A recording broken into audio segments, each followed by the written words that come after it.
as if he didn't even know who, or even where he was. In fact, looking at him, one might wonder if he had just woken up from a beating. Han Xiao received a call as soon as he turned on his phone. It was Li Yilin, and she did not sound pleased at all. Han Xiao, why were you unreachable for the past few days? You have dozens of overdue orders. You'd better not take the cash and run away, when I'm putting my own reputation on the line for your business. Also, don't forget that you promised to make a set of specially tailored equipment. Oh right, we've been given a mission. We have to leave for Hesla in 10 days. Leader is furious that you didn't show up for the meeting yesterday, so you'd better keep that in mind. Han Xiao could barely open his eyes, ignoring her as she rambled on. He climbed into his bed and curled up under his blanket to fall asleep instantly. Hey, why are you not saying anything? Ugh, don't think I've forgotten how you took advantage of me the other day. What's the first thing you do when you get out of bed? Open your eyes. When Han Xiao finally woke up, the first thing he did was to make his way to the toilet in his dreamlike stupor. After washing his hands, he stretched, yawned, and proceeded to brush his teeth. Afterwards, with eyes still half closed, Han Xiao went over to the kitchen in the main workshop, where he pushed Lu Qian off her seat at the dining table with his butt, and helped himself to the remainder of her breakfast, all the while ignoring her feeble protests. When he was done, he simply cast her an unapologetic glance before strolling out as though nothing had happened.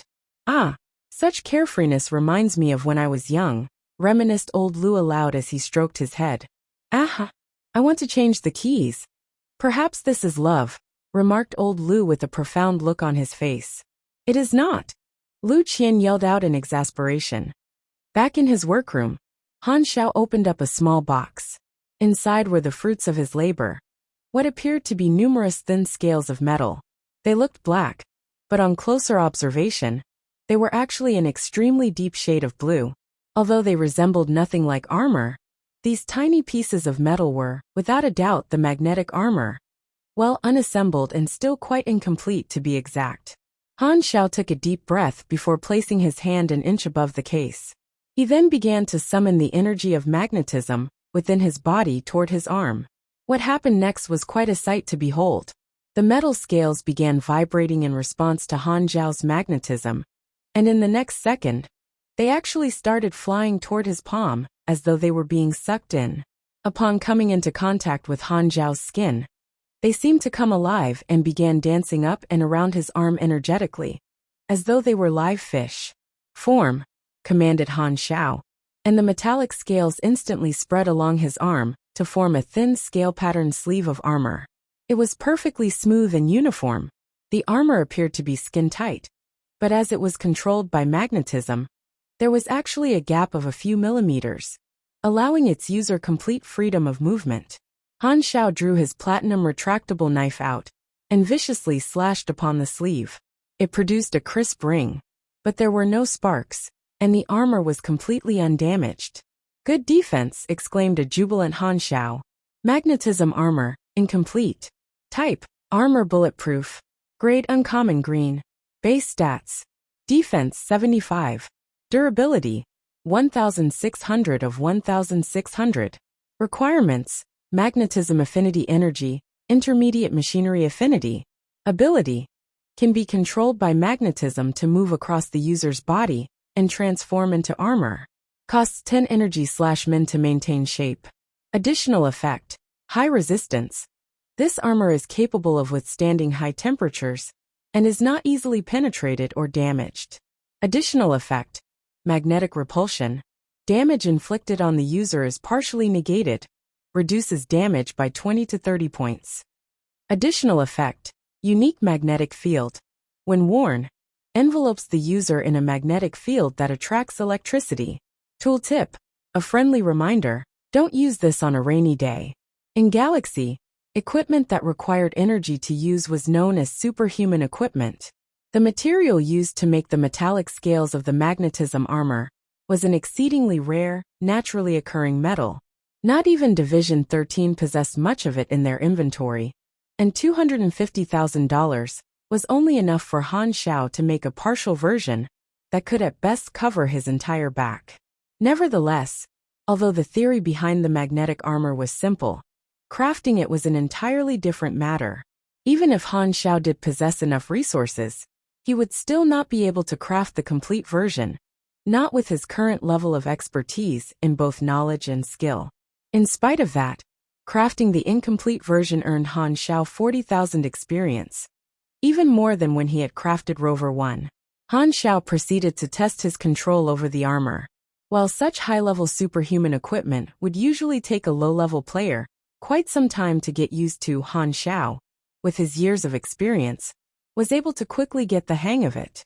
With this armor, Han Xiao now felt much safer than before. It was both inconspicuous and highly portable, and Han Xiao thought of it as a trump card. He planned to keep the armor a secret from everyone, including his allies. After all, who could say for sure that today's friend wouldn't become tomorrow's enemy? Now that he had addressed the issues of mobility, defense, as well as both melee and ranged combat, all that was left for Han Xiao to do was to prepare some art.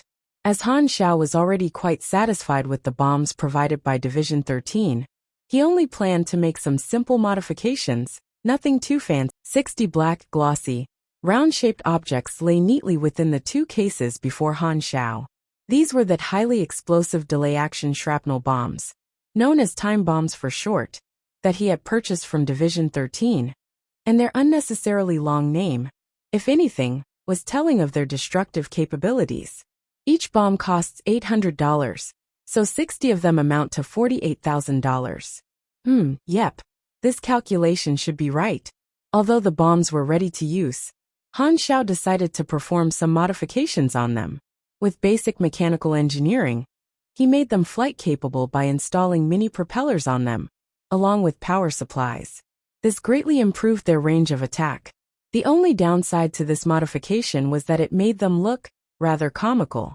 They now almost seemed like the kind of gadget that a certain likable blue robotic cat, a Doraemon reference, would pull out from his pouch. With the additions of the enhanced facial simulator, Desert Eagle, lightweight mechanical arm, foldable machete, sky swallow gliders, magnetically controlled armor, and last but not least, these flight-capable bombs to his arsenal, Han Xiao had finally finished with all his upgrades.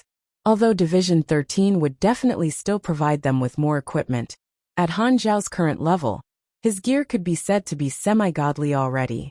He was currently, without a doubt, the strongest person in his level range. This equipment will suffice. Han Xiao crossed out personal upgrades on his to-do list. The next line read transport vehicles. Creating an entire vehicle from scratch would take too much time, so it was better for Han Xiao to directly purchase one from Division 13, and then perform modifications on it. Quality-wise, Division 13 would definitely not disappoint. After spending some time looking at the available options, Han Xiao decided that a detachable cargo truck would best suit their needs. It would act as a mobile warehouse and a workshop, a logistics vehicle for the team. Han Xiao could buy the truck with either money or exchange reputation points for it, which was essentially requesting that Division 13 give him the truck. Currently, he had a whopping $2.8 million to spare. Already, the money-spending ability of the mechanic class was starting to shine through.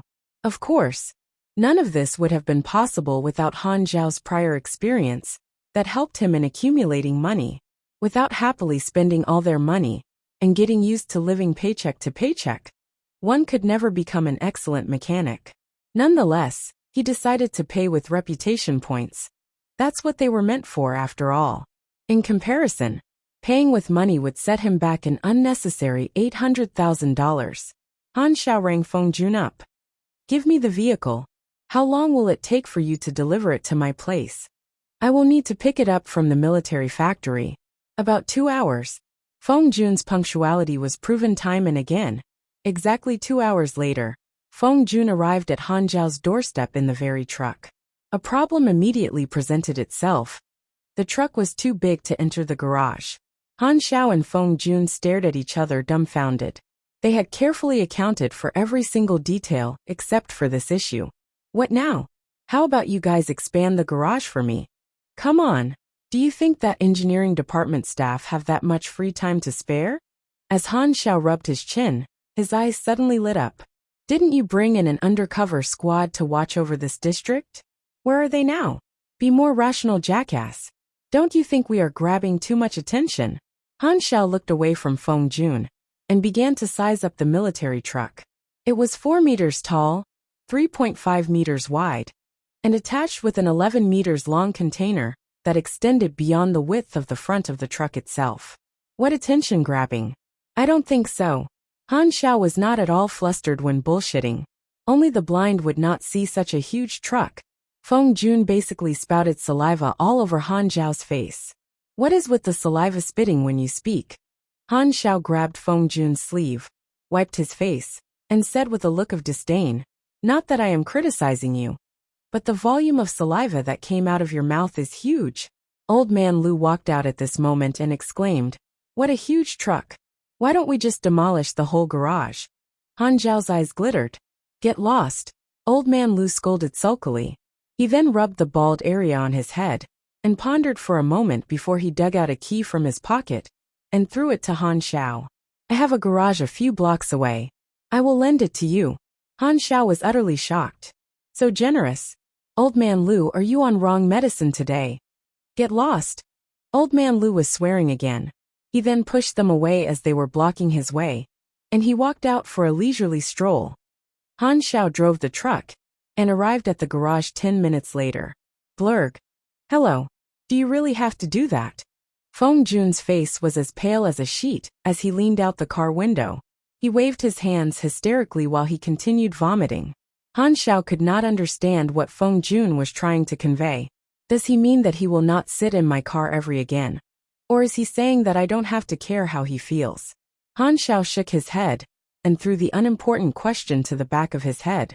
After he sent the nauseated Feng Jun away, he began modifying the heavy military truck. He checked every inch of the truck and found no hidden cameras or bugs. Products made by the military factory were of excellent quality. The truck was equipped with numerous parts, including 10 cylinders and turbochargers, which enhanced its horsepower. It could move at a top speed of 135 kilometers per hour. The truck had 5 heavy-duty, slip-free tires on each side. The cargo compartment was large, and it could contain quite a few pieces of equipment. Han Xiao wanted to modify it into a small workshop, so he needed to move the workshop equipment up. The base plate of the truck was modified for multi-terrain use, with parts like spring suspension and air damping suspension, which allowed the truck to move smoothly on bad terrain. The truck was also equipped with an anti-sliding gadget, which would prevent small vehicles from sliding under the truck. The movie scenes of protagonists driving sports car under the villain's car to fight would never happen with this truck. Hold on. Why am I naturally picturing myself as the villain? The driving cabin was not at all small. It could easily fit 6 people. It was equipped with a 10-gear gearshift, so there was a suitable gear for any type of movement. Han Xiao checked the airbags. There were 8 of them. As long as the passenger did not fly out of the vehicle upon collision, they would definitely not be injured. Plus, this passenger could enjoy the pleasure of being squashed in between a big chest. Speaking of car collisions, the front of the truck was not strengthened with a front bumper. Han Xiao needed to add it himself. He then looked at the truck windows. They were bulletproof. Division 13 did not cut corners. Overall, the truck was up to standard. It did not need any major modification. Han Xiao decided to add a few nitro boost cylinders to the truck for additional thrust. The thought of having a nitro boost for the truck already excited Han Xiao greatly. His truck could be the ultimate king of the road. Han Xiao started modifying the truck. The inside of the cargo compartment was made into a small-scale workshop. Han Xiao also strengthened the base plate and the front bumper. The thick and heavy armor looked rather sturdy. 4 nitro boost cylinders were installed in the truck for additional thrust during crucial moments. Furthermore, Han Xiao bought spare tires, and he installed a radar with an antenna for receiving radio signals and sending Wi-Fi signals. With these numerous upgrades, Han Xiao spent more than $10,000. He could not help but shake his head. Upgrades sure were costly. Gazing upon the black truck before him, he rubbed his chin as the idea of giving it a name suddenly occurred to him. Han Xiao decided to go with the simplest and most obvious one. Big Black.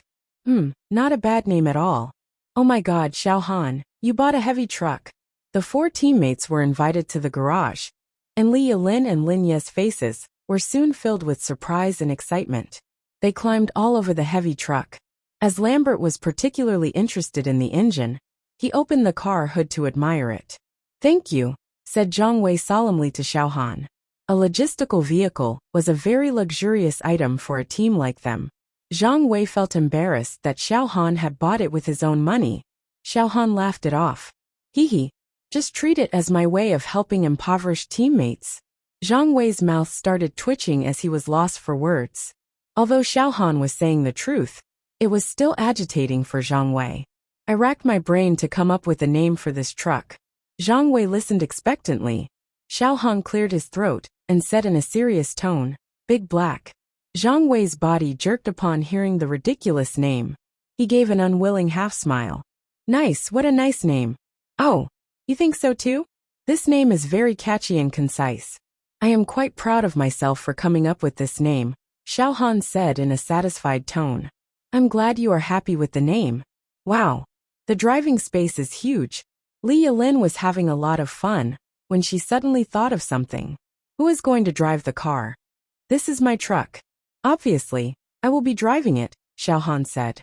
Immediately, Li Yilin's face paled, and her body started trembling. Can I not travel in the car? Zhang Wei frowned and reprimanded her. Xiao Han spent so much money to let us enjoy some comfort and convenience. How can you reject this? Li Yilin's face was now as pale as a sheet. She felt that nothing was more horrifying than this. You guys will regret this, she mumbled. Regret? Zhang Wei was puzzled. Is Xiao Han a terrible driver? Then it's nothing serious. How bad can his driving be? Everyone here is a well-trained agent in excellent physical condition. Nobody gets dizzy on roller coasters. There's nothing to fear about this, Zhang Wei thought to himself. Oh yeah, our boss told us that we will be moving out in 4 days, Lin Yao said suddenly. Han Xiao had already foreseen this type of situation.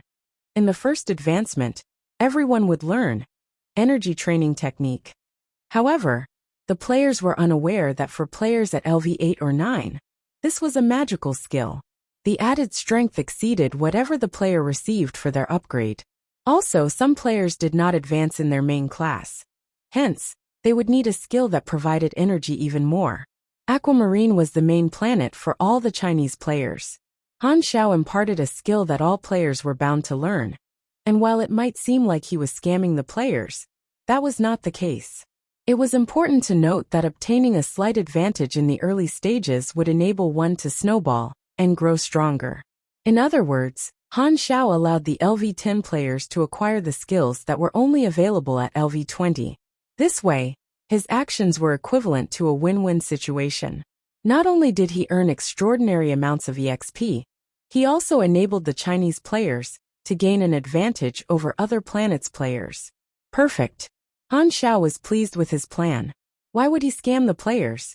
All those perceptions were people's prejudices and misunderstandings toward him.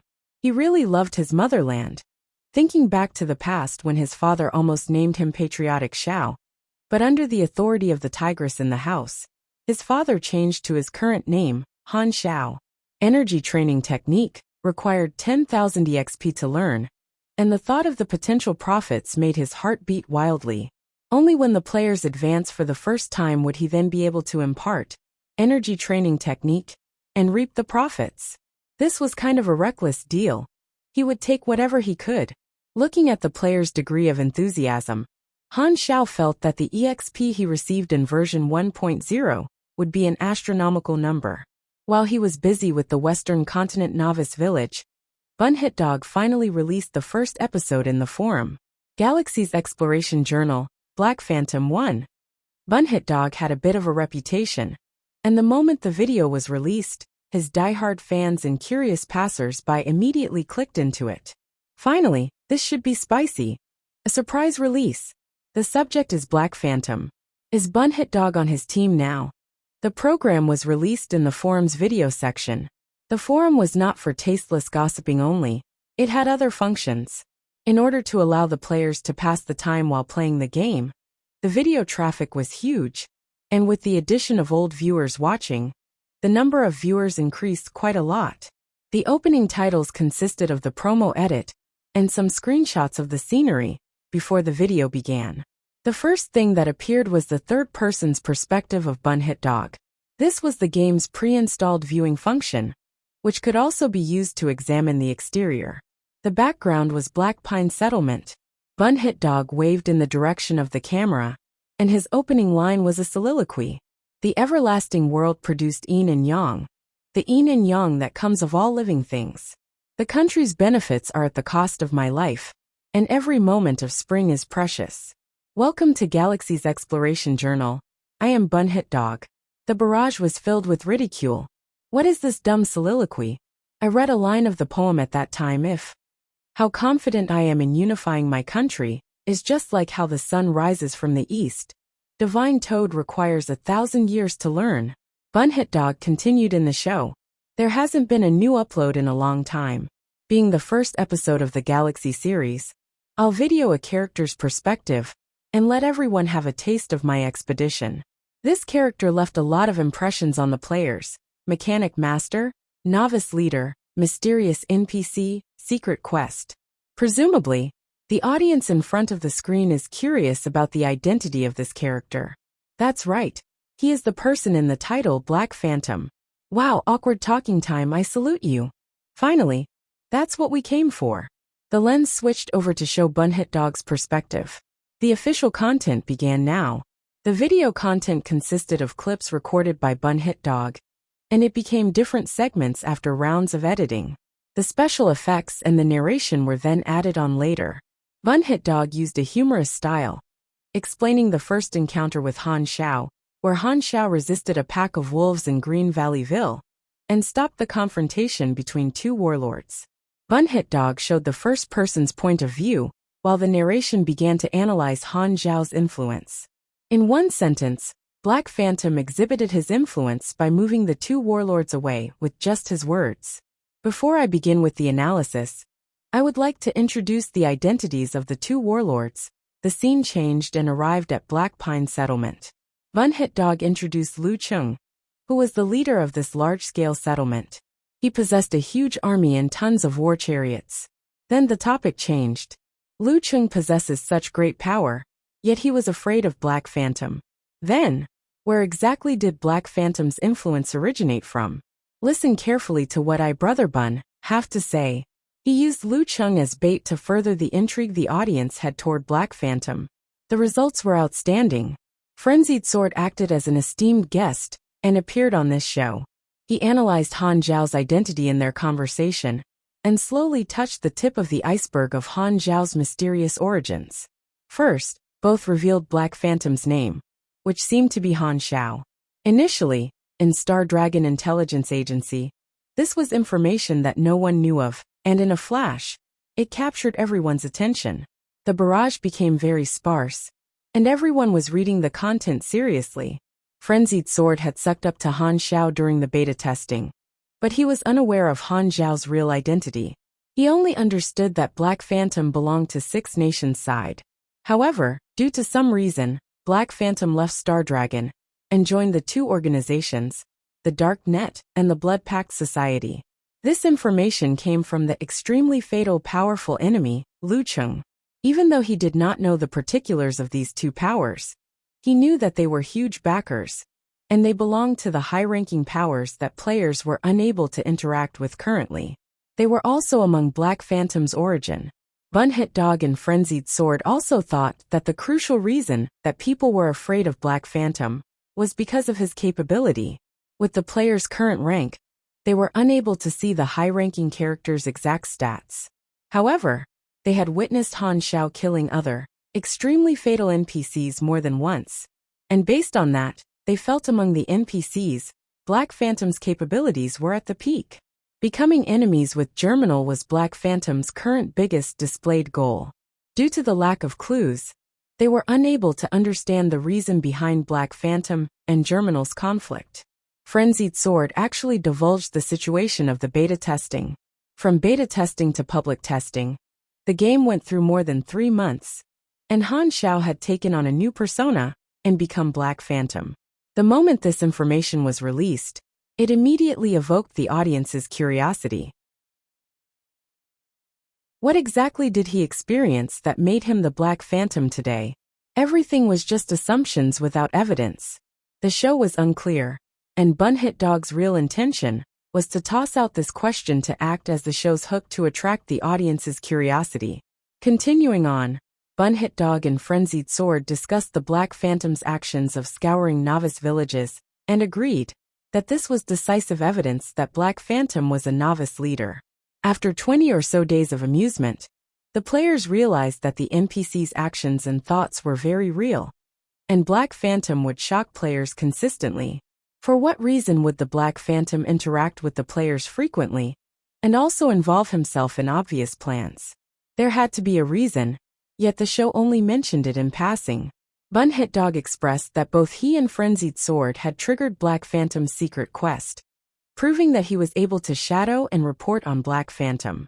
Also, he conveniently introduced all kinds of material benefits that they had received from Black Phantom, showing the scene where Xiao gifted Frenzied Sword 2 high-quality firearms.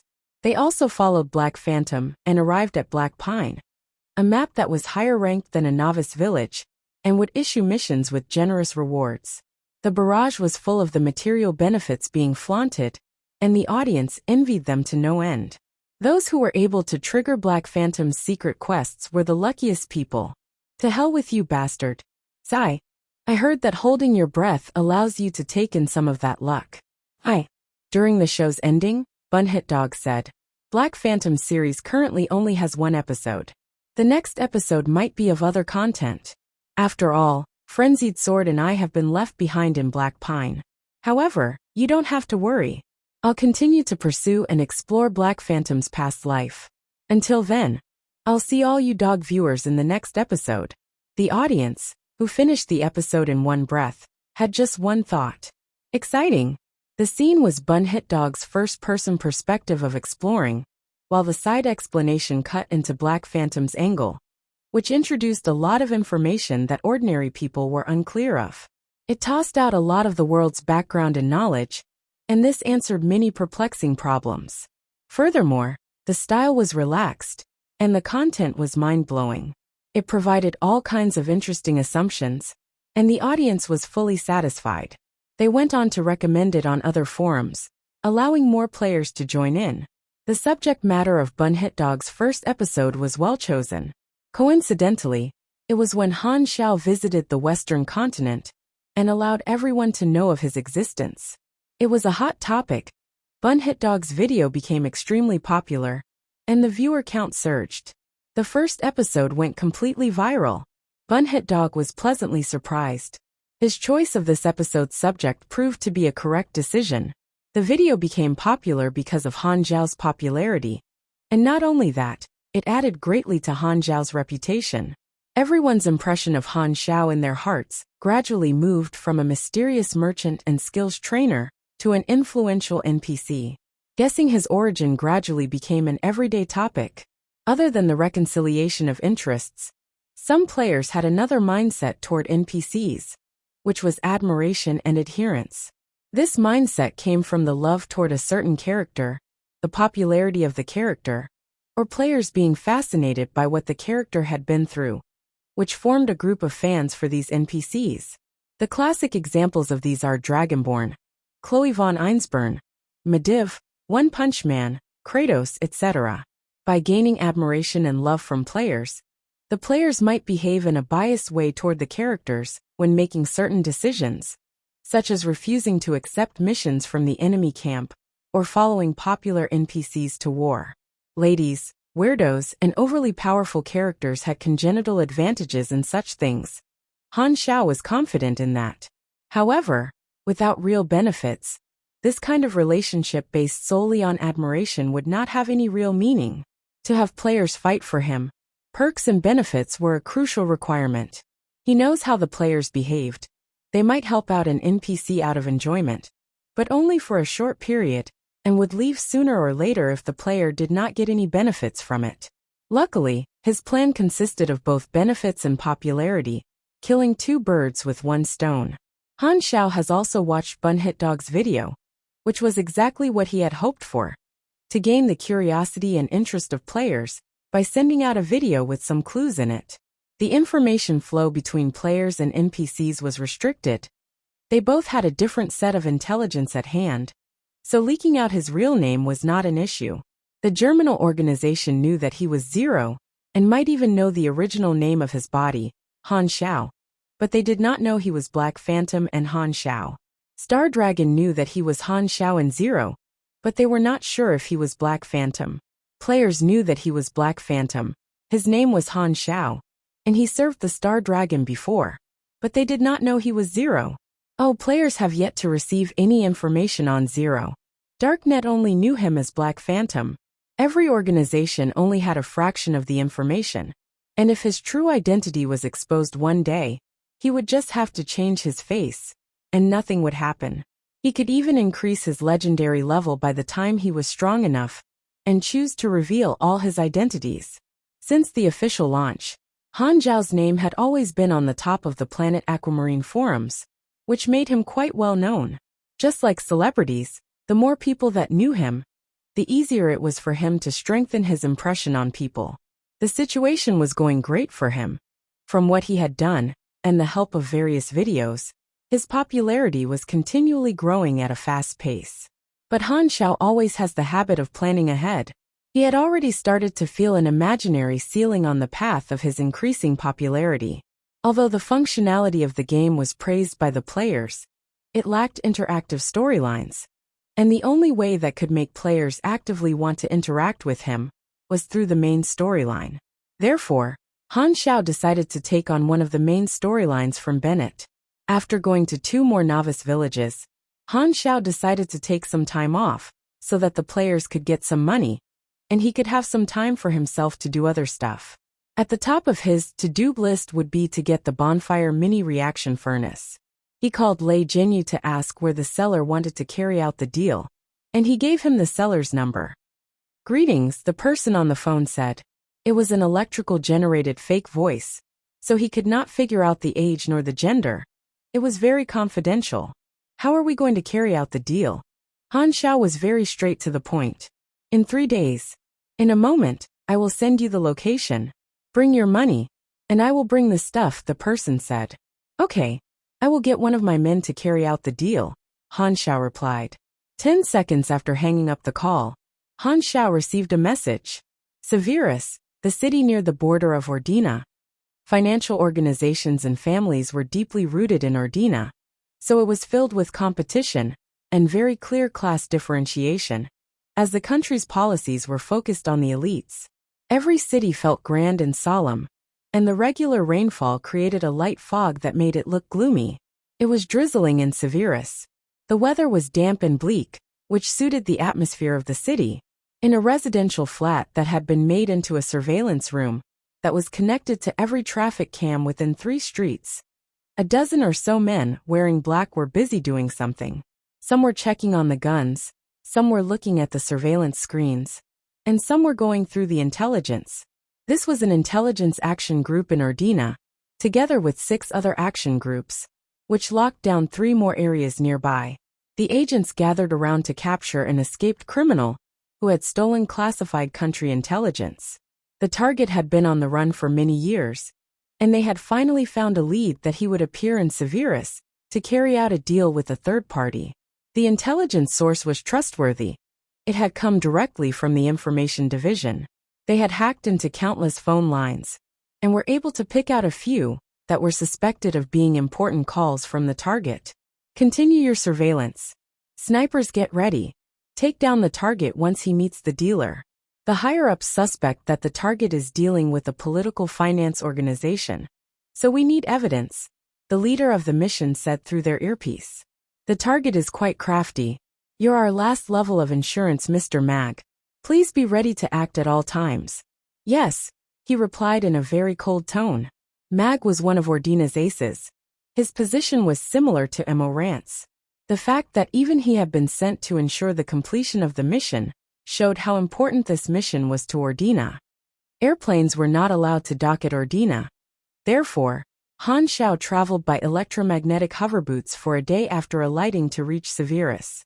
Wanderers entering the city formed a long queue at the border of Severus, while the soldiers of Ordina were patrolling the area. Their equipment was more refined than that of Star Dragon, and their expressions were covered by a tactical mask. Everyone was silent in the team, with the only sound coming from their footsteps. The deal will be carried out in Severus, Han Xiao thought to himself. He had already changed his clothes and appearance, but his equipment was still with him. He would be looking for a beating if he went in the official way, so he had to be smuggled in. With enough money and threatening from his gun, the smuggling process was smooth. Just like mankind never being able to kill all cockroaches, there would always be such smugglers no matter how tight security was at the border. Han Zhao's clothing covered him from head to toe as he had to hide his equipment, and he carried a large backpack with his guns. Light rain poured on his raincoat, and hiding under the cap was a different face that Han Xiao had changed into. The reminder from Antonio made sense, and he did not want to mess up this deal, so there was no way he would have appeared with the face of Black Phantom, or his true face. The location was a cafe at the side of the road, seat 7. As the buyer, if he did not arrive first, the seller might not even appear. Therefore, he sat at seat 7 and looked around the cafe. The radio was playing slow music, and he could see the fog outside the windows. It was quite soothing. Half of the seats were filled. Some were drinking quietly, and the others were looking at the newspaper or their laptop. The arrival of Han Xiao did not attract any attention, and they carried on doing what they were doing. It was normal and peaceful. Han Xiao called the server and ordered a cup of coffee while waiting for the seller. He looked out the floor-to-ceiling window. People who seemed to be rushing home passed by quickly from time to time while carrying their umbrellas, and a few men at the other side of the road were hiding from the rain while playing with their phones. The drizzling rain fell from the ceiling and formed a puddle at the side of the street. Han Xiao looked normal as he lowered his head to sip his coffee, but he had noticed something unusual. The guy reading newspaper sitting 3 seats away is breathing heavily and has a much higher heartbeat rate than normal. The woman drinking coffee at the bar is sweating at the side of her head. The man that passed by the floor-to-ceiling window had a very steady pace, but slowed down on purpose for 30% when he passed by the window. The second person from the left hiding from the rain is stamping the floor with the back of his feet, which is a sign of worry and nervousness, Han Xiao thought. At LV55, his senses were at a very high level. Through the tiny details of movement and expression of normal people, he was able to figure out their emotional state. Someone is monitoring the cafe seller or third party. Could I be the target? I don't think I've messed with anyone in Ordina. The interface showed up when he notices the monitors. Mission introduction. The mysterious seller you're having a deal with is an outlaw of Ordina. Your deal with him has diverged. Unlucky for you. You're now also under surveillance, dragged into a storm that does not concern you. Mission requirement. Run away from Ordina's pursuit. Reward. 65,000 experience. Bonus reward. Unknown. I have been so damn unlucky recently. Han Xiao was upset. All he wanted to do was get the mini bonfire reaction furnace, but it seemed like he was now involved in a rather serious event. Could things not just be peaceful and easier for him? The item was very important to Han Xiao. It was the core of mechanical suit. He did not want to give it up just because of a small risk. He was already involved anyways, and even if he left right now, they would still have their eyes on him. So he decided to stay put for the moment and react accordingly. After a few minutes of waiting, a man wearing a pair of sunglasses, a hat, a dark green coat, and a scarf covering the lower half of his face came into the cafe and sat opposite Han Xiao. He placed the metal suitcase that he was carrying on the table, looked at Han Xiao, and did not say a word. The seller knew that the buyer was Black Phantom, but Han Xiao was using a different face. Han Xiao and the seller stared at each other for a while and confirmed the other party's identity in silence. Strangers would not have stared at each other for this long without saying a word.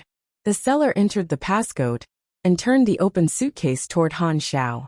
Inside the suitcase was a donut-shaped small device with its wires exposed outside. The exterior was coated in metal, with an intruding cylinder in the cross-section, and dim red lights flashing through the gaps. This was the mini bonfire reaction furnace. an energy core that was able to generate electricity automatically from solar and condensed fuel.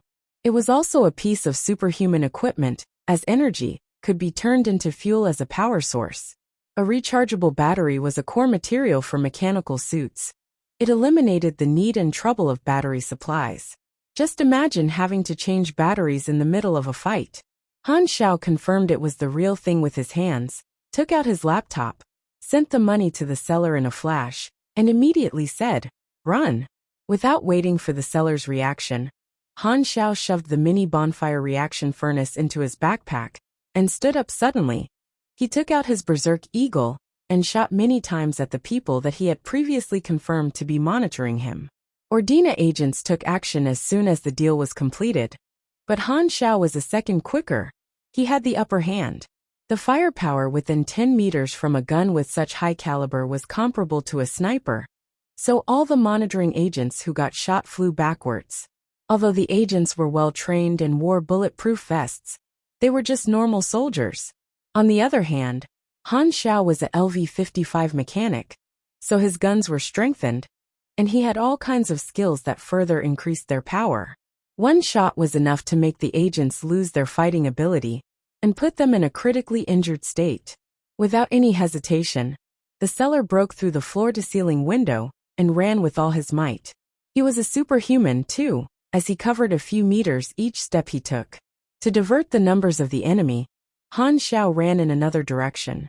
"Damn it, who is this buyer?" The Ordina mission commander burst into a rage, as he did not expect the buyer to be strong enough to notice the danger beforehand. This had caused the plan to be interrupted. He ordered the agents and the soldiers to split up to chase them separately. Han Xiao splashed water across the streets, as he dashed across the puddles with high speed. As countless footsteps closed in on Han Xiao, agents appeared from the streets around and started shooting at him. The people on the street ran away screaming. The magnetically controlled retractable armor that Han Xiao had just equipped reflected the bullets away. He slid across the battlefield with a gun in both hands and shot at any agent who exposed their head. Naturally, he did not miss a single shot. Suddenly, Han Xiao felt a pull on his feet. He looked down and saw something water-like wrapping around his calf, slowing down his speed. Glancing at the information of the enemy on the interface, Han Xiao saw that it was an Esper around LV-30. As Han Xiao's speed slowed down, two pugilist agents used the opportunity to dash out from the roadside and started attacking him with energy-covered fists and legs. The flames vaporized the rain and created a white fog, which obstructed the view of the agents. Han Xiao has no intention of fighting in Ordina against their own agents, so he tore apart the water wrapped around his calves by turning his electromagnetic hover boots to full capacity and backed away from the enemy Esper-controlled area as quickly as he could. It was at this moment that he heard the sound of engines as two enormous black police vehicles dashed out from the intersection. The vehicles splashed the water in an arc with a drift and stopped in front of Han Xiao, facing him sideways and blocking the path.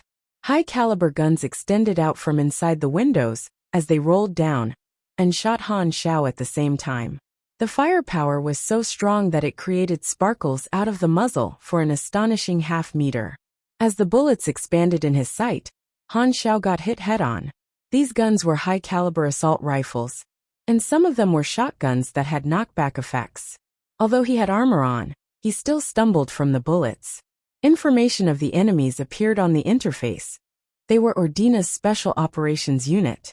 Han Xiao made a sharp change in direction and slid over the roofs of the two vehicles with his electromagnetic hover boots.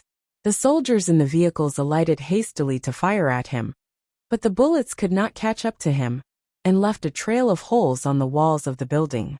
Han Xiao took out a sonic grenade, pulled out the pin with his teeth, and the soldiers split out hurriedly, trying to find cover, but the sound waves from the sonic boom were not obstructed by their cover. The force spread out, and the entire special units fainted immediately. Han Xiao burst their tires and left at a stroll. Ordina had a lot of men around the area. No matter how Han Xiao tried to get rid of the pursuit, there will always be another car at the front of his path. He shot down the traffic cams, took detours, used his electromagnetic hover boots to climb over walls and buildings. outran the soldiers time and time again. But there were always cars stopping him. How were they able to always find me? Han Xiao thought, then suddenly he realized something. As he turned back to look up the sky while sliding, he discovered 3 drones that were following him. No wonder they knew where he was. He took out Red Falcon and shot them down with 1 bullet each. Ordina's mission commander bashed the table in anger. The other team had already lost the cellar. Han Xiao was the only target left, but he was too difficult for his men to catch. Mag, take him down. Having successfully escaped from the last few cars, Han Xiao jumped across the gaps between buildings and looked for a hidden place to change his face and clothes. Suddenly, bullets from a shotgun exploded on his back as smoke and flames broke out. Han Xiao got knocked straight into the wall, and shattered bricks fell to the floor. The close-range explosion had made Han Xiao lose his hearing for a little. He got rid of the dust on his head and looked up with a frown. A man was standing at the top of a building. He had all kinds of equipment on him. A bulletproof vest, waterproof clip belts for handguns around his waist and thighs, a sniper rifle and 2 different assault rifles hanging behind his back, and a shotgun in his hands with smoke coming out of the muzzle. The damage from 1 shot exceeded the damage of common firearms. Han Xiao looked at the interface, and surprise appeared on his face. A cannon master? You have entered combat. You have received the following information. Mag Leslie. Level 56. Class: Agent LV-10, Elite Agent LV-9, Eagle Eye Shooter LV-11, Novice Mechanic LV-10, Cannon Master Apprentice LV-10, Cannon Master Trainee LV-6. Attributes: 54 STR, 131 DX, 65 YND, 146 INT, 17 MYS, 11 CHA, 13 LUK. Health: 1900 of 1900. Stamina: 940. Energy: 1230. Abilities: well-trained, plus 100 health. Strength and body, plus 400 heath, plus 4% abnormality resistance. Sharp eyesight, increase field of vision, plus 20% accuracy, plus 13% range critical chance. Mechanical professional, plus 18% damage when using mechanical weapon. Gunmaster, plus 1% range damage per 5 dexterity. Skills: explosive shooting LV-5, moving snipe LV-4, cannons and flames LV-2, pouring ammunition LV-3, basic shooting LV-10, accurate shooting LV-8, suppress fire LV-5, eagle eye target lock LV-1, intermediate machinery affinity LV-8, extra clip capacity LV-5. Equipment: RX-108 assault rifle, grade white. Damage: 41 to 48. Fire rate: 5.6/s. Active range: 380 m. Clip capacity 30. Power output 41. Butchered assault rifle, grade green. Damage: 71 to 85. Fire rate: 3.4/s. Maximum fire rate: 5.7/s. Active range: 350 m. Clip capacity 24. Power output 48. 843. Synthetic ceramic bulletproof vest. Power output 49. Tiger Claw shotgun, grade green. Damage: 20 to 187. Fire rate: 1.5/s. Maximum damage range: 10 m. Damage decreases as range increases. Clip capacity 8. Power output 48. Synthetic ceramic bulletproof vest, grade green. Range defense 24 to 26. Durability 560. Pox handgun, grade while. Damage: 34 to 40. Fire rate: 2.5/s. Active range: 80 m. Clip capacity 12. Power output 28. Grappling hook gun. Description: shoots a grappling hook. Range 20 m. Mag was a cannon master, a second-tier class of the basic mechanic class with very high damage. The better the weapon was, the greater the advantage they had. This was the first time that Han Xiao had fought a high-level enemy of his own class. Every meter from a cannon master was a wall of obstruction, and the enemy was at the top of the building while Han Xiao was at the ground. In the blink of an eye, Han Xiao completed the analysis of the situation, the enemy, the nearby terrain, and the escape route. Cannon Master, Level 56, high damage but low HP. I have one chance of dealing explosively high damage, but killing him will not be easy. Their backup will arrive in no time if I'm stalled, and I don't have enough supplies to deal with an outnumbered fight. I need to use the opportunity created by damaging him to escape, Han Xiao thought. Blue lights flashed from his shoes, and he slid away, trying to run. Mag remained expressionless as Han Xiao ran away. He had noticed much earlier that the speed Han Xiao had was from his shoes, so he used his RX-108 assault rifle and shot with high accuracy. He knew that Han Xiao would not be able to escape if his shoes were broken. However, a piece of magnetically controlled retractable armor quickly covered the shoes and blocked the bullets. That was close. Han Xiao was shocked. Luckily, he had been prepared and was able to react in time. Had his shoes been destroyed, the difficulty to escape would have been many times higher. Being attacked and not fighting back was not Han Xiao's style.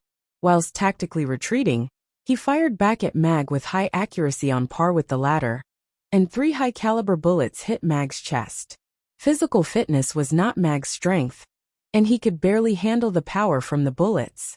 He endured the pain, and followed after Han Xiao using his grappling hook gun to move between buildings.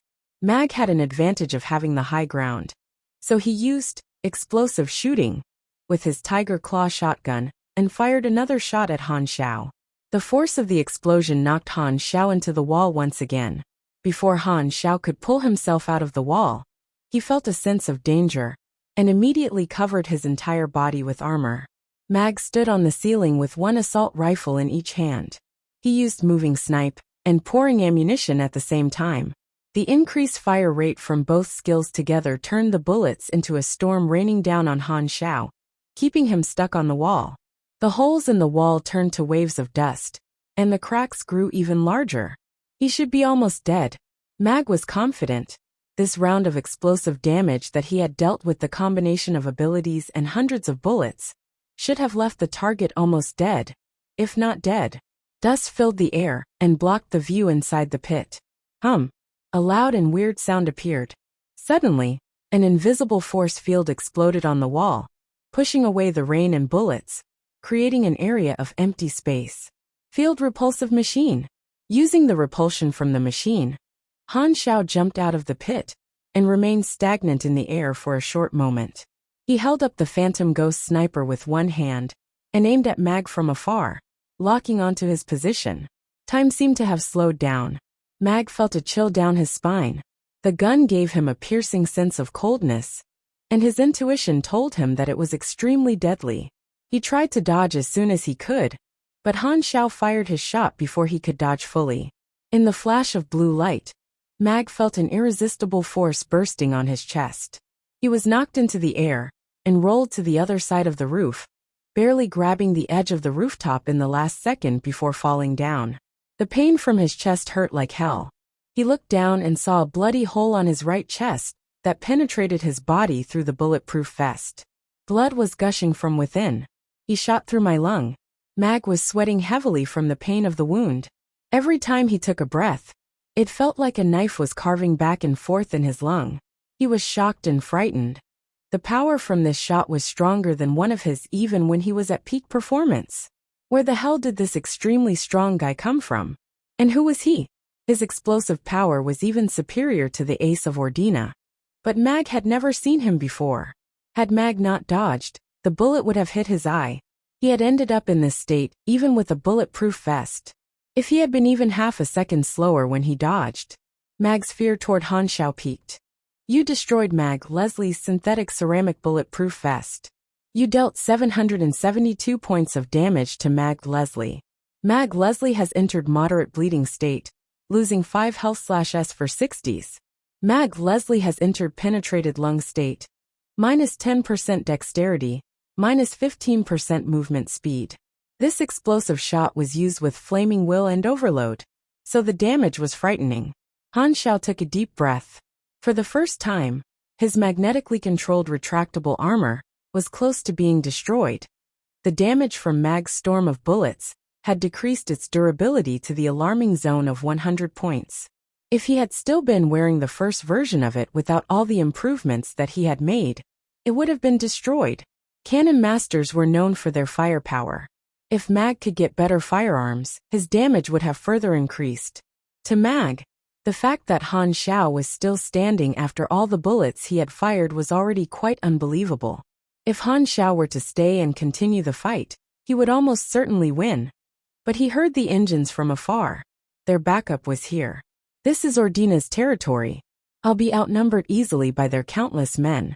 Mag already knew my explosive damage, so his plan from now on will definitely be stalling me. I have already got my thing, so there's no need for me to stay and fight.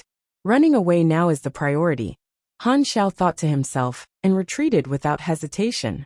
Mag was still horrified by that shot from Han Xiao, so he acted with a lot of caution, firing a few shots and hiding into cover straight after. He seemed like a different man. Han Xiao's pressure decreased tremendously.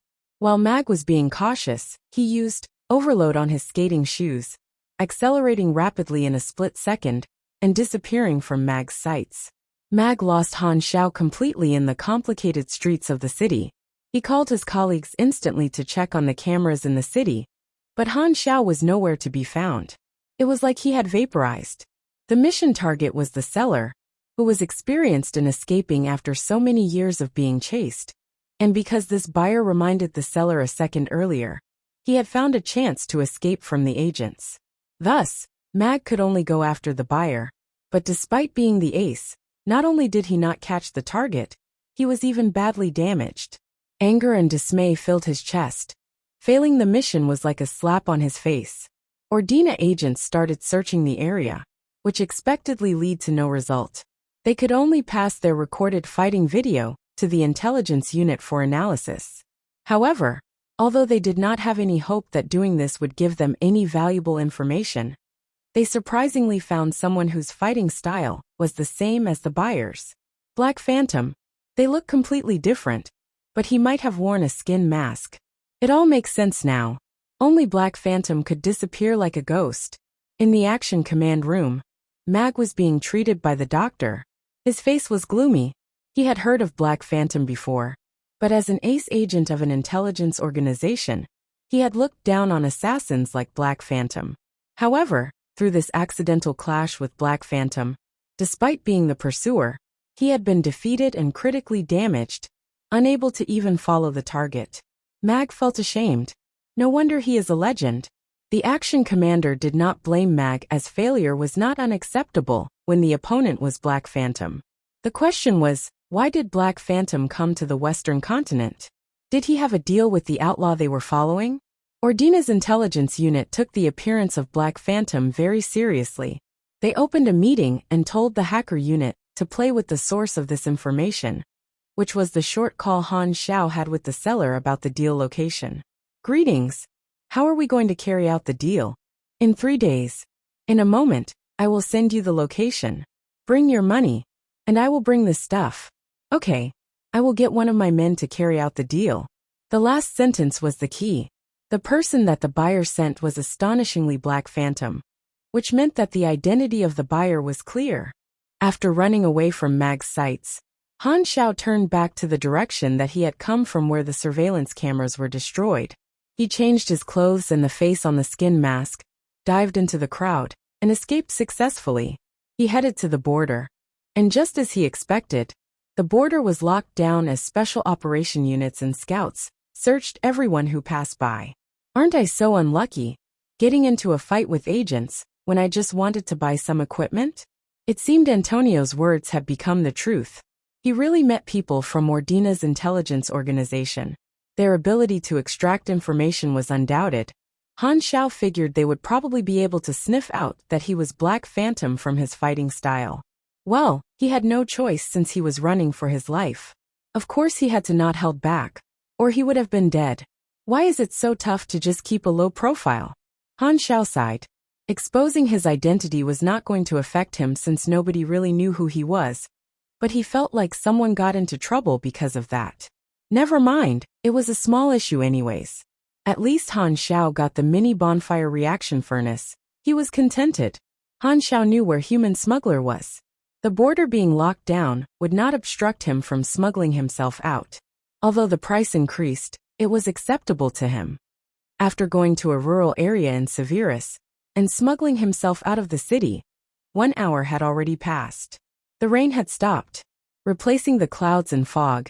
The sky was sunny and bright. While on the road with his hover shoes, Han Zhao's phone suddenly rang. It was from Bennett. Why did the Ordina Intelligence Organization call the higher-ups of my organization, asking for an explanation, and even compensation? What the hell did you do on the Western continent? Bennett was at a loss for words. It felt like misfortune just fell down onto him from the sky out of nowhere.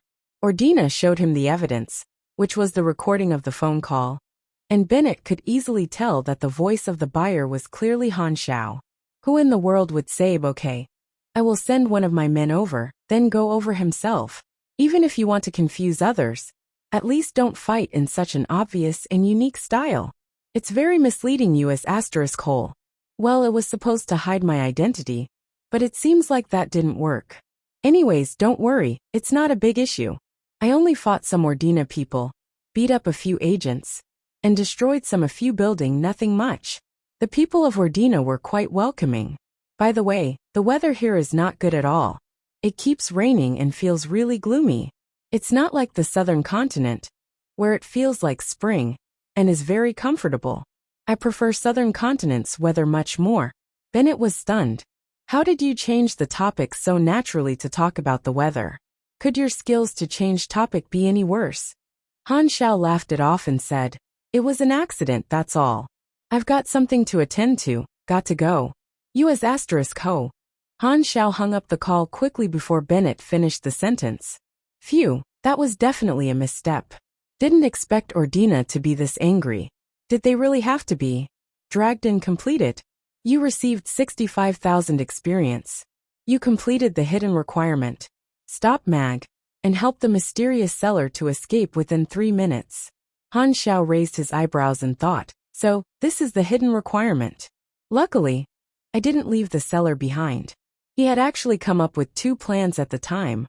One was to not do anything, and let the seller attract the attention of Ordina, since he was not the target anyway. But he went with the other plan, which was to warn the seller. Looks like I made the right choice. Han Xiao had a smile on his face. He had hoped the reward to not be experience anymore. Since there were already players, he was not in need of it. You received bonus rewards. Character Summon Card Dion. LV30 Special Dungeon Crystal. Elena Infiltration Plan. Plus 30 Relationship with Dion. Trading is now available. Dion? Han Xiao remembered with joy after thinking back for some time. Dion was a mysterious NPC on planet Aquamarine. He was part of a hidden organization that kept a very low profile. Dion sold all sorts of rare supplies. He was like a hidden store, and there was no fixed mission for players to meet him. They had to pray to the goddess of fortune. And even if players had the chance to take on the mission, if they did not fulfill the hidden requirement, they would also miss the opportunity. So he was the seller. Han Xiao was a little astonished. His phone rang again. This time it was from the seller. My phone was tapped. I have settled it, so my calls will not expose any more secrets. I dragged you into this. I heard Mag also took part in the mission. If you did not warn me, I might not have been able to escape. I owe you one. Since you are calling me, it means you wanted to repay me. Han Xiao acted like it was not a big deal, but he was laughing with happiness on the inside. You can call me Dion, the seller said. Usually I don't do business with new customers, but you're an exception. I will give you 20% off everything. Only 20%. Han Xiao raised his tone. Can you give a bit more? Dion was stunned. Should a legendary killer not be more mysterious? He remained silent for a moment and replied, 20% is a very high discount already. Fine, Han Xiao said mockingly. Not long after, Han Xiao received a message, the item list of Dion's store. There were many rare items, and some of them were likely even secret research documents of the 6 nations. There were even high-tier machines, which included the mini bonfire reaction furnace, and a few nanotechnology machines that he had seen before from Lei Jinyu, who had also traded with Dion before. Han Xiao was very delighted. He had a large sum of money earned from the 2 novice villages in Western continent, which he could spend in any way he wanted to. and he was in need of new parts to build the mech. Quickly deciding with a few mechanical items, Han Xiao asked, "How do we make the deal?" "Through a meetup, but this time at a rural area, in 3 days' time. I will give you a location, and I will send someone to pass the stuff to you. My identity is rather sensitive, so I will not turn up due to my own safety. Please understand." Han Xiao was pleased. He only had one step left to finish his mech, and once he got the materials, he would be able to complete it. Han Xiao hung up the call and paid close attention to the other 2 items that were part of the rewards: character summoning card of Dion, and a LV.30 special dungeon crystal character summoning card, Dion. Ability, You Can't See Me. D. Lowers one's sense of existence, making living or non-living things nearby have deviated sense when they are detecting him. Usages, 0/2. It is not an Esper power or pure invisibility, but something like a power that adjusts one's self to fit the surroundings. It is a unique power. It seems to be quite useful, except its name was weird.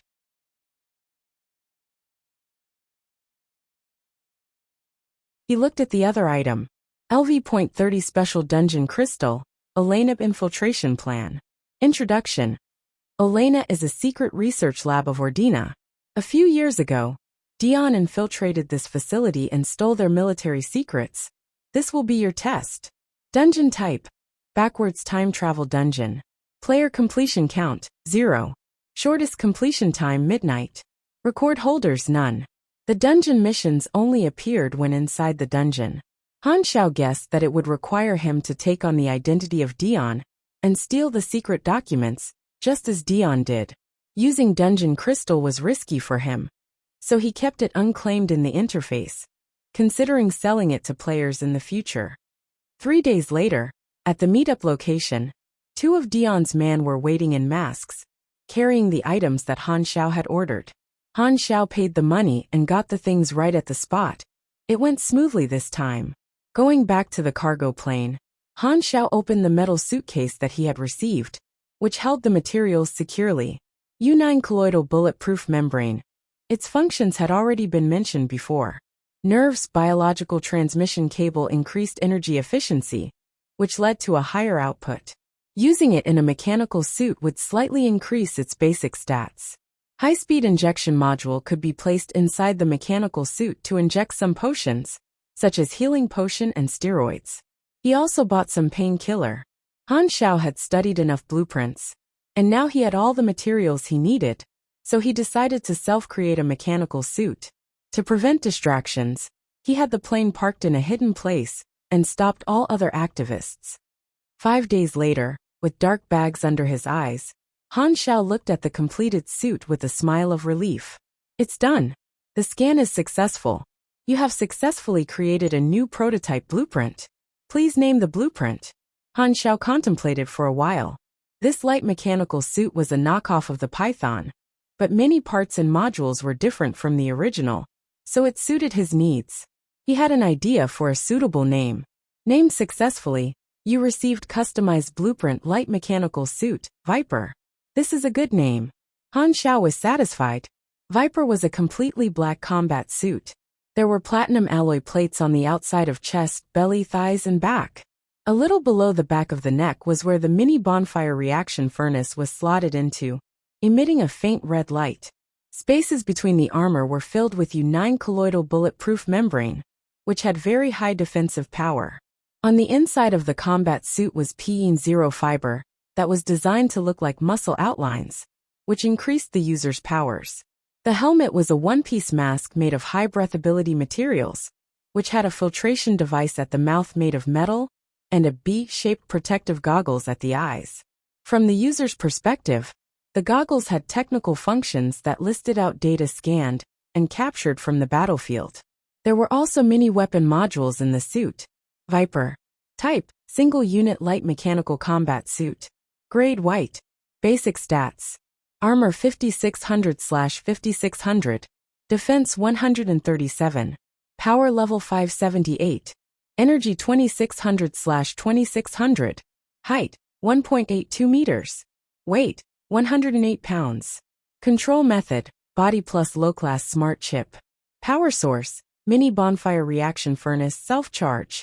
Recovers energy at 20 per minute. Energy conversion rate from user, 10:6. Stationary mode energy usage, 12 per minute.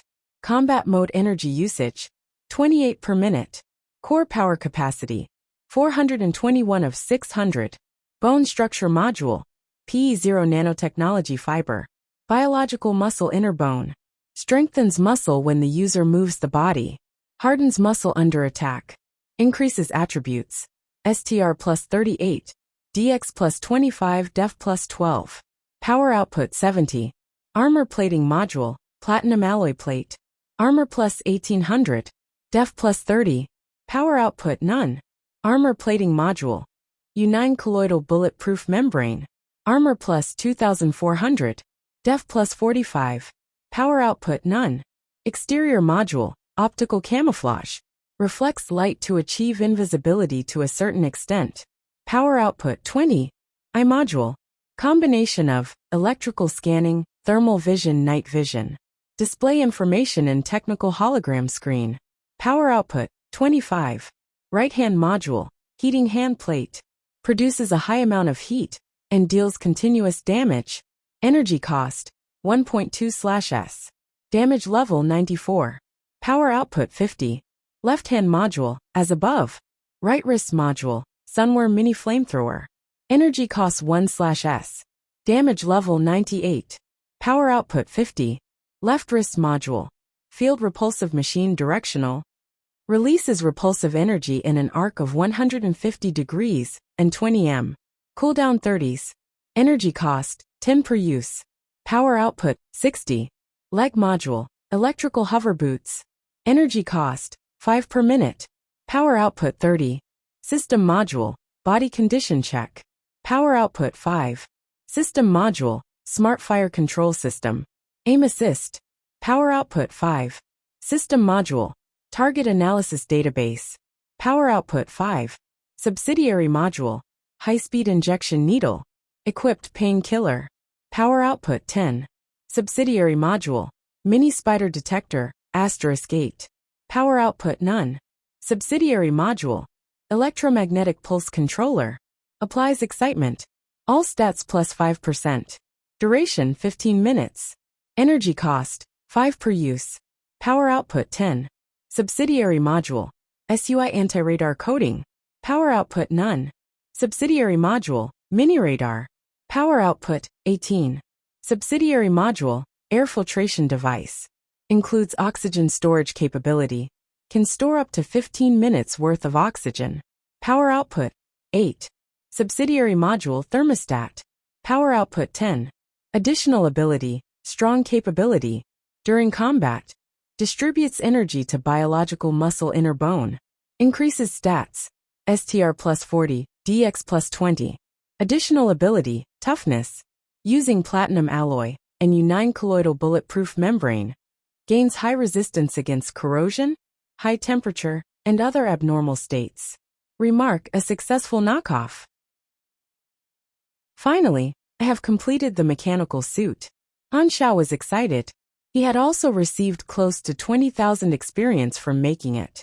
Viper was mainly used to increase the power of a single person, and consisted of generally smaller modules. The power capacity was not full yet, so it could include more modules in the future if Xiao so desired. Viper raised the combat power of Xiao to a whole new level, and it did not interfere with him using other guns, grenades, or weapons.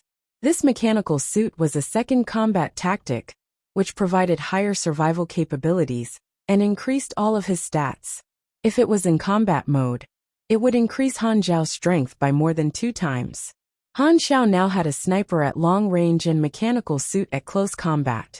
Furthermore, Viper was lightweight.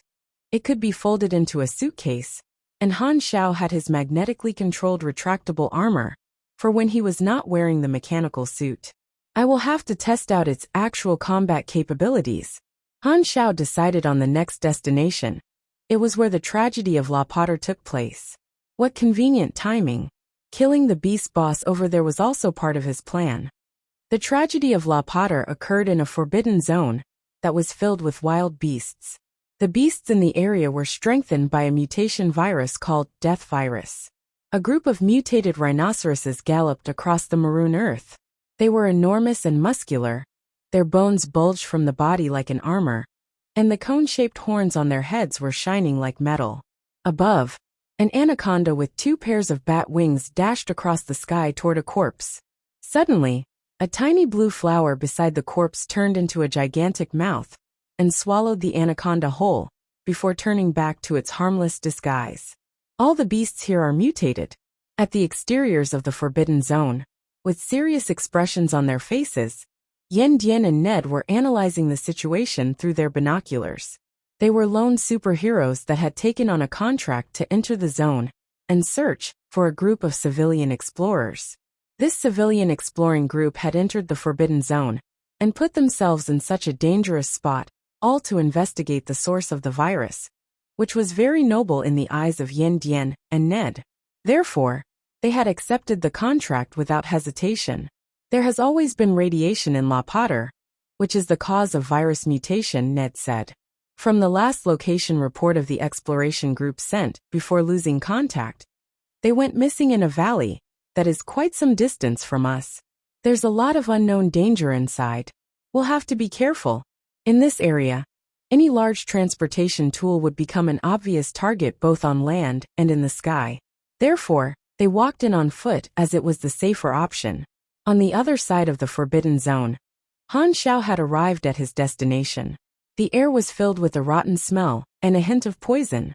The plants on the ground were mutated as well. The spawn area is a little too huge. I don't know where the Beast King is. Han Xiao put down the metal suitcase, opened it, and donned the Viper mechanical suit. The hologram display had zooming functions and compiled data collected from many scanning modules, which provided more detailed information on the surroundings. There was also a radar at the top left side of the screen that could detect any signs of life within a radius of 500 meters. By increasing the power output, this radius could be improved to 1,500 meters. The scanning module had plenty of useful functions. It could analyze the collected data from tiny signs and traces on the ground to determine the source of said traces, and it could also record previously unknown data into the database for future analysis. The filtration device got rid of the rotten smell in the air. Han Xiao could hear himself breathing inside the suit, and the thermostat made him feel very comfortable in it instead of feeling stuffy. He brought along some firearms and grenades that were all fixed into respective slots and firing tracks in the suit. Han Xiao moved around to familiarize himself with the mechanical suit controls, then jumped into the zone with each step covering close to 10 meters.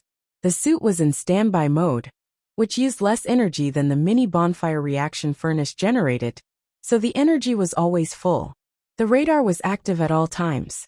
If it detected any being with strong vital signs, it could be the Beast King, and since the species of Beast King was random, even Han Xiao was uncertain of what species would it be.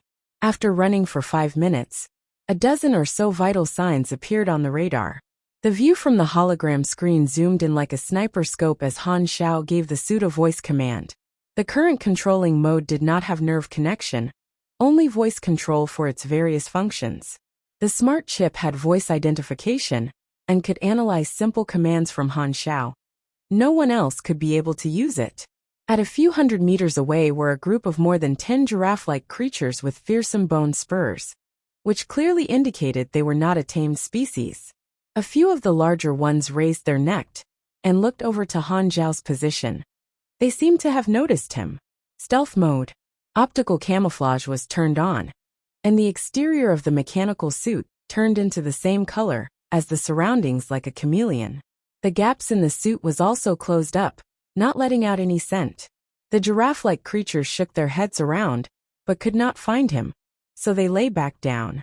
If the level of the enemy was high enough, they would have been able to see through the camouflage, but these beasts were clearly far from that level. Han Xiao continued to move forward, searching for the target. 2 hours had gone by, and Han Xiao had already scanned dozens of mutated flora and fauna, which were all stored into the database. He had also fought a few beasts with various levels and vital signs, to determine the approximate strength certain vital sign levels presented. The highest leveled beasts that he had met was a pack of wolf-like beasts at LV42, which was not his target. The sun had set, and the night became more dangerous as howling filled the forbidden zone. If Han Xiao did not have his mechanical suit, the night would have been dangerous to him as well. But Viper's stealth ability was strengthened by the night. It sealed all of his sound and scent, and made him as inconspicuous as a rock. I've yet to find the target, Han Xiao thought.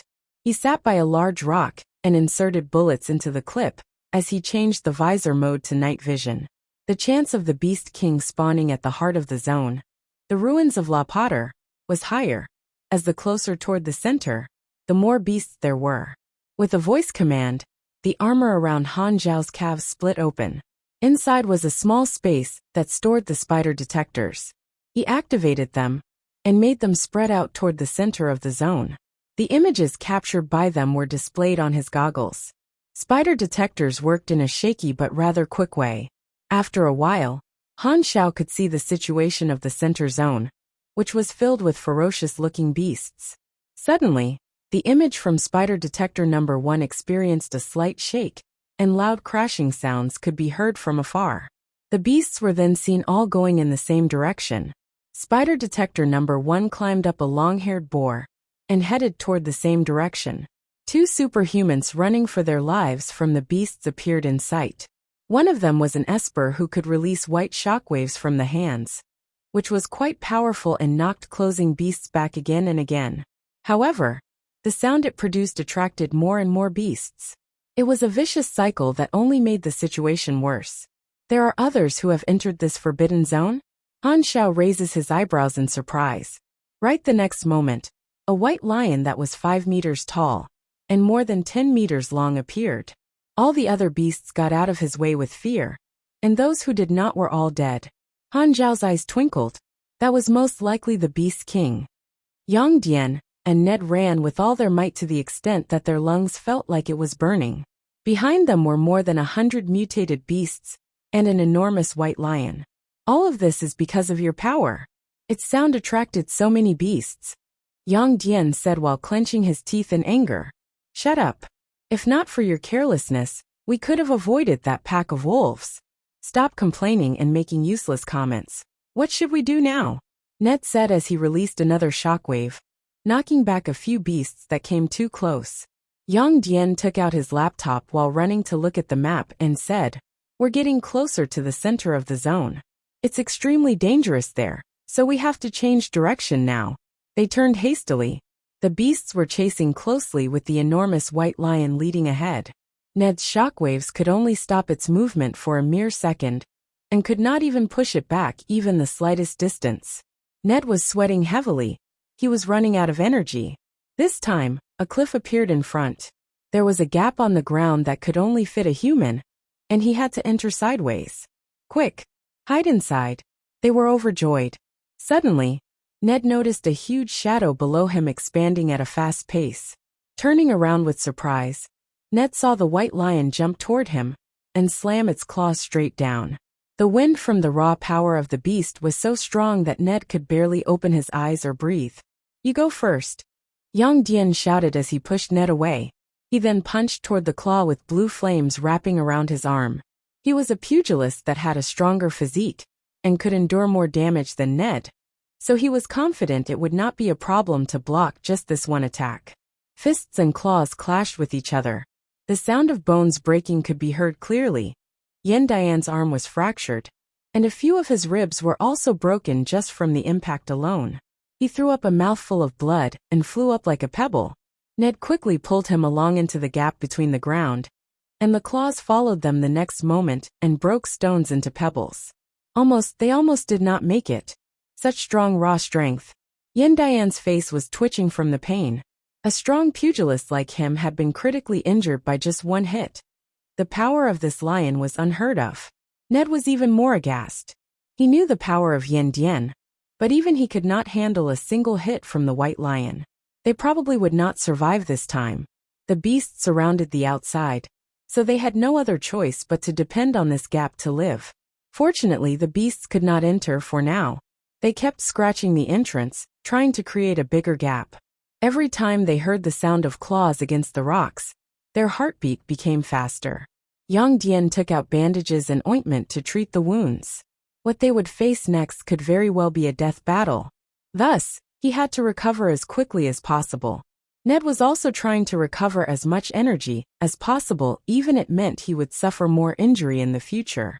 All they wished was to get through this. All of a sudden, the beasts outside gathered tightly and started running toward each other. The white lion let out a loud growl and started killing other beasts.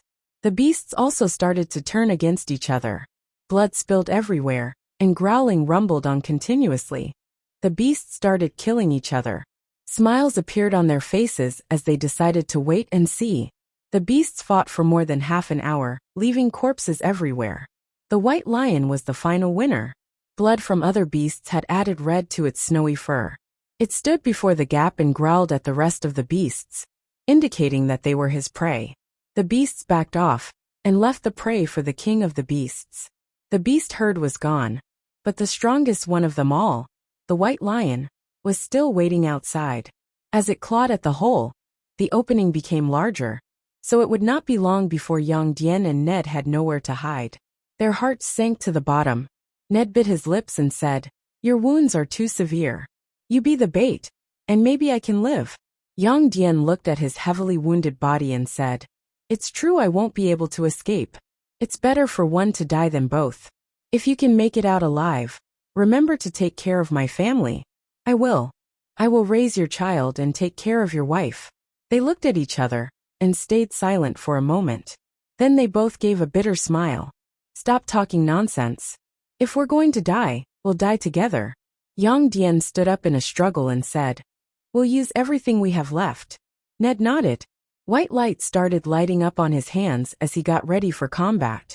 Just as they were going to leave and use everything they had, a flash of blue light dashed across the night sky and hit the white lion's left eye. Immediately it burst into blood. Then they heard the sound of a gunshot. The white lion roared in anger and sprinted toward the source of the gunshot. Yang Dian and Ned were stunned, which then turned into excitement. Someone's came to help. 500 meters away, Han Xiao lay prone on the floor with the ghost sniper rifle, blue light glowing along the circuits on its body. Through the sniper scope, he saw the white lion rushing toward him with a bloody left eye.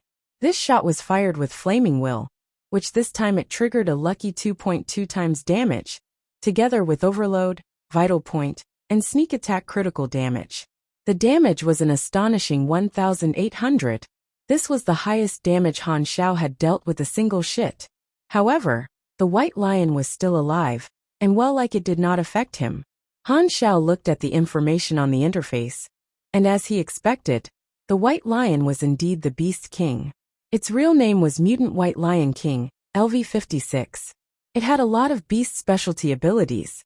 For instance, its health was a horrifying amount of more than 18,000, so the shot only to around 10% of its health, as well as a sight loss debuff.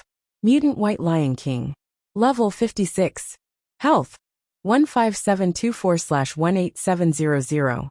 Status minus 50% field of view, moderate bleeding state.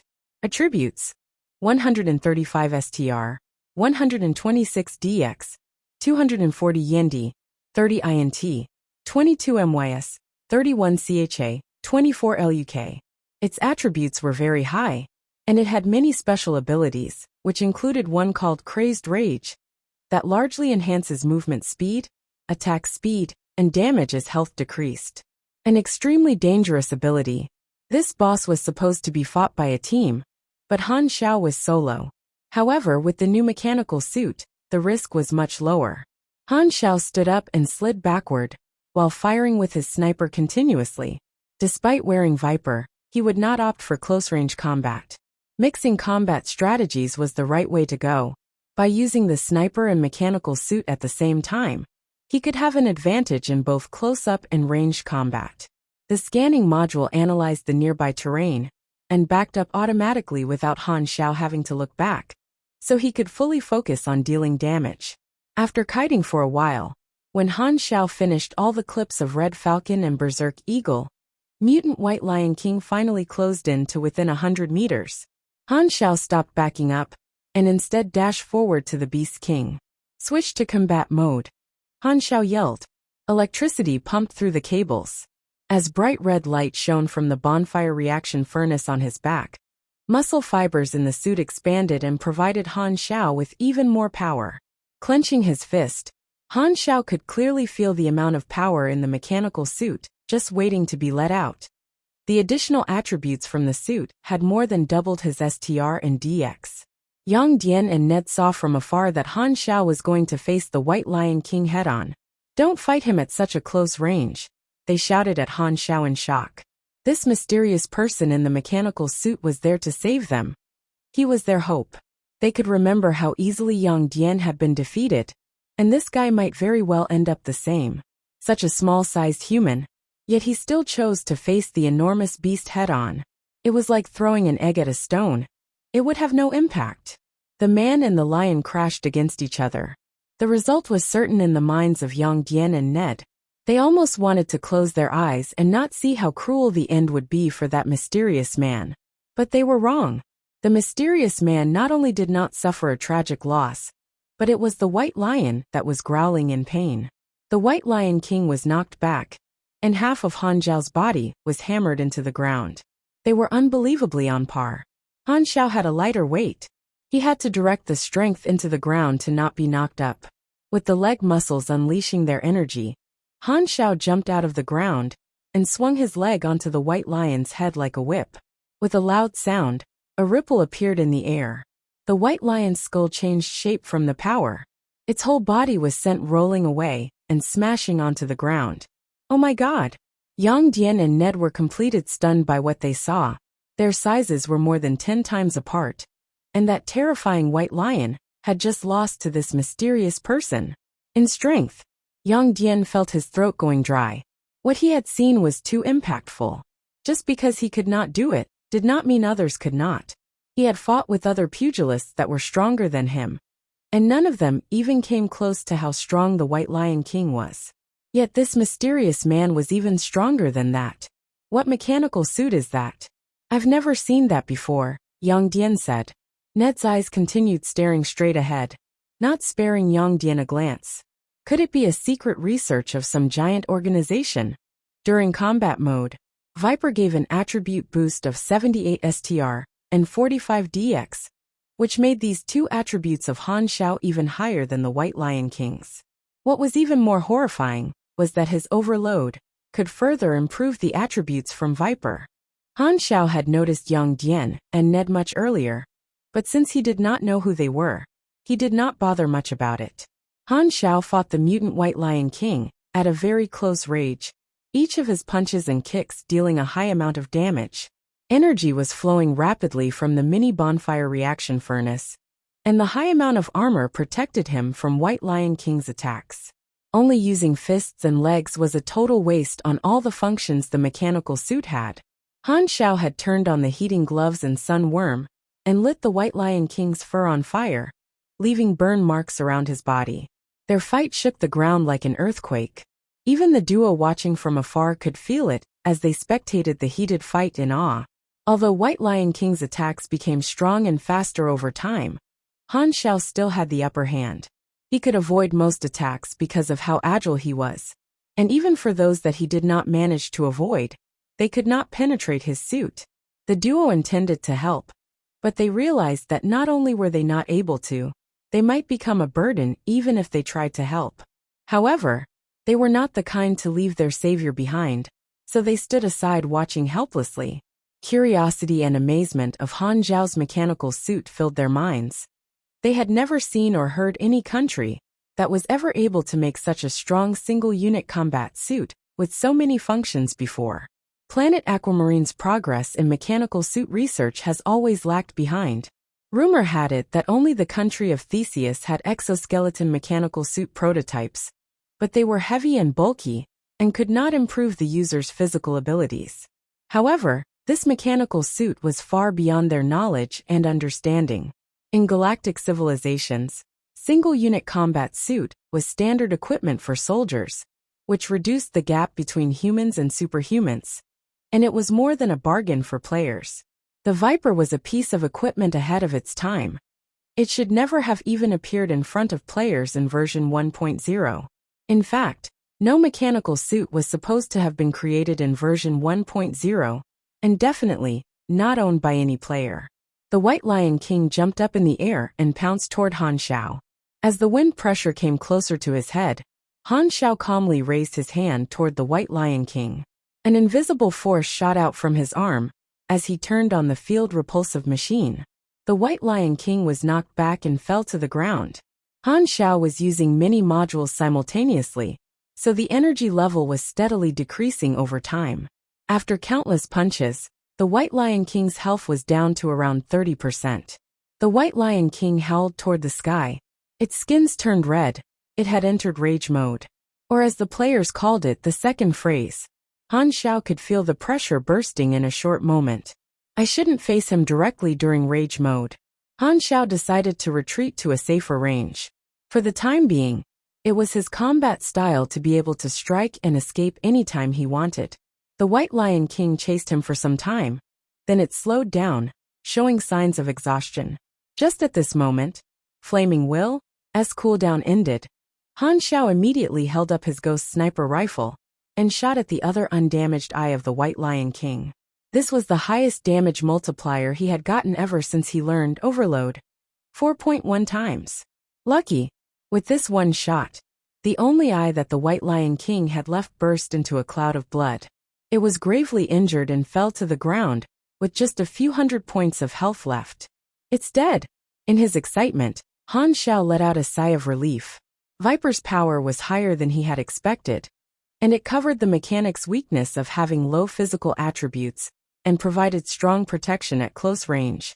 And it had high functionality in almost all aspects. Viper was the basis of his secondary combat strategy. Just like how his sniping strategy built up slowly, his mechanical suit also needed more modules to be completed. This was just the beginning. This battle was a test of its actual combat capabilities, so he could figure out a clearer plan for future improvements. There was room for improvements in both combat and stealth abilities. The White Lion King was unable to move, so Han Xiao went up and finished it easily. He took out the retractable knife and cut out its heart. It was the size of a basketball, filled with violet-colored nerves, hot like a ball of fire. You received a special item, Mutated Heart. You have triggered Mission Virus Research. Mission Introduction. Beasts in this area are all infected by death virus. Some organizations are looking for research samples that are strong enough. That's right. I'm talking about this heart you're holding. Mission requirement. Bring Mutated Heart to Lewis Biological Research Institution in 7 days. Reward. Death Virus Drug X1. This mission was a bonus rewards mission triggered by the heart. The drug reward was able to increase one's attributes permanently, and there was a small chance to give the user a rare talent ability. In the previous life, the Beast King boss was always killed within hours after spawning, and since the death virus drug could be used more than once, the biggest guilds were the ones that controlled the area to grind the drug.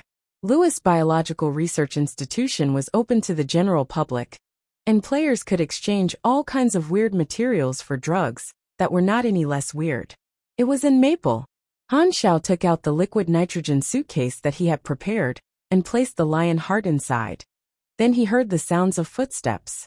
Yang Dian and Ned walked to him with hesitation. "Thank you for helping us," Yang Dian said as he looked at Viper's mask. However, he could not see Han Xiao's face. Han Xiao did not reply. He checked through his inventory and left. The smell of blood would attract more beasts. Plus, he needed a place to rest.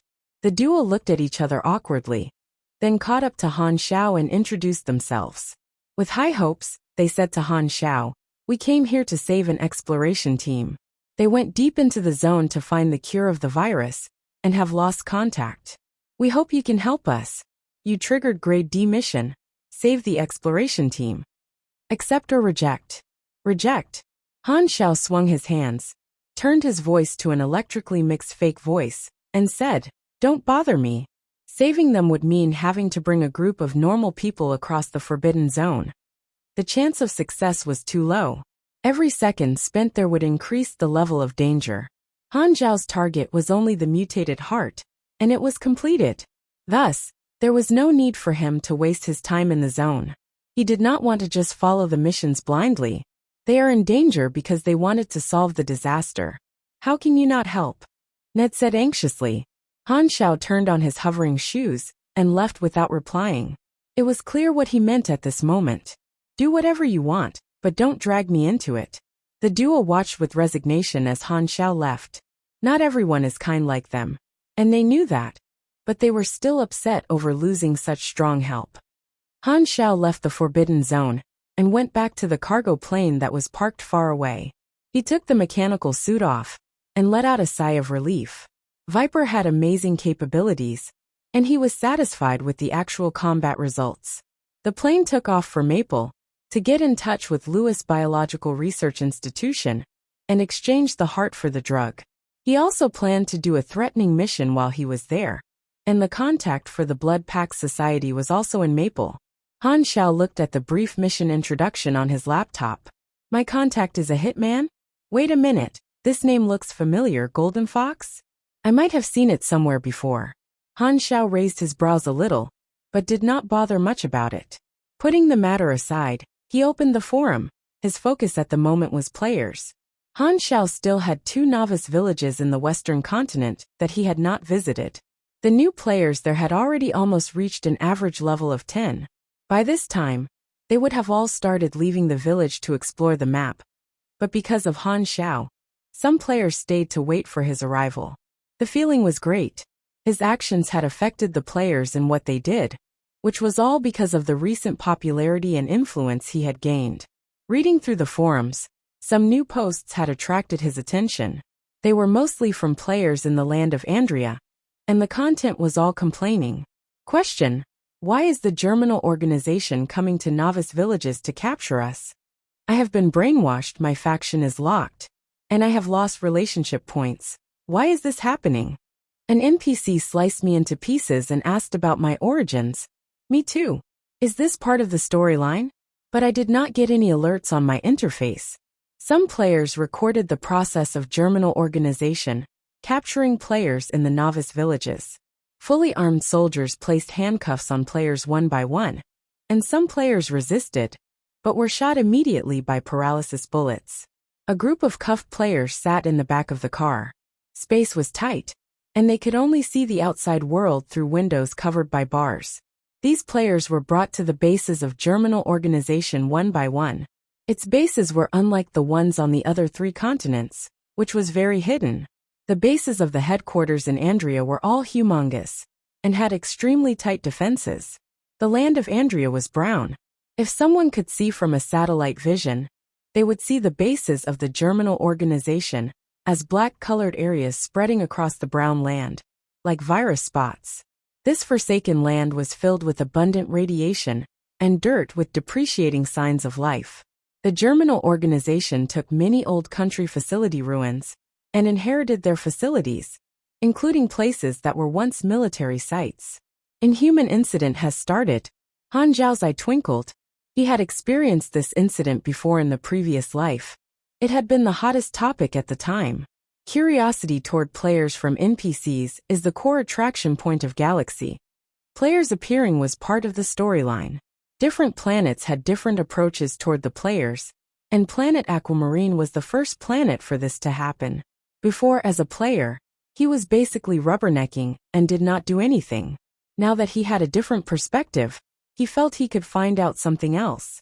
I have made the Germinal organization lose all of their secondary bases, so the number of players joining them would be much fewer, and they have probably realized the damage that has caused. Just imagining how angry their leader would be made Han Xiao happy. Han Xiao turned on his laptop and browsed information through the dark net.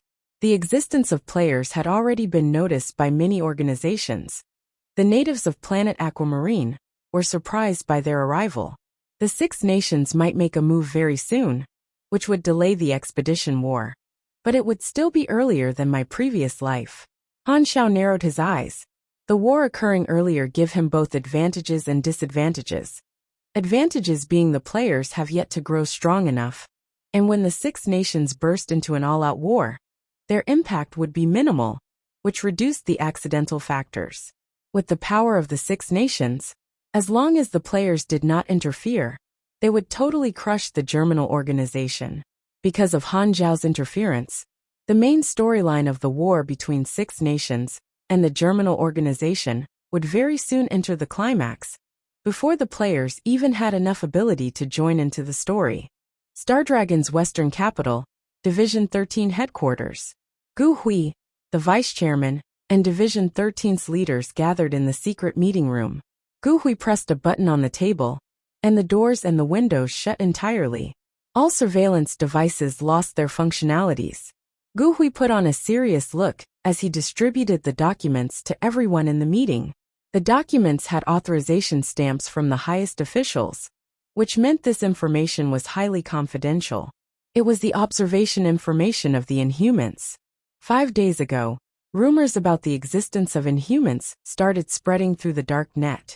After investigating, it has been confirmed to be true. The documents state it clearly. Inhumans have been appearing and spreading in every continent like a virus. They appeared out of nowhere, and their origins are unknown. From the information that we found on the dark net, the Inhumans have the following characteristics. Gu Hui stated the information that they had on the players, which was similar to what the Germinal organization had. They knew that the players disappeared instantly would not die, and one other point. Through our observation, their average power is not high. The threat level is identified as low. If we don't suppress this phenomenon, it might spread like a disease and cause a disaster, one person said. Gu Hui nodded and said, "The highest officials have given us their commands. Contacting these Inhumans will now be our priority. What about the expedition? The supplies in our army have already been prepared. We can head to Andria anytime." The highest level superiors have already come to an agreement with the leaders of other countries to temporarily stop the expedition. We have to first understand the situation of this inhuman phenomenon. It has higher threat potential. Gu Hui knocked the table. He scanned through everyone and said, "Ask our people to bring back some Inhumans. Also be friendly. We do not know anything about their origin. Some of our agents are undercover in Andria. Should we call them back?" The head of field operations said.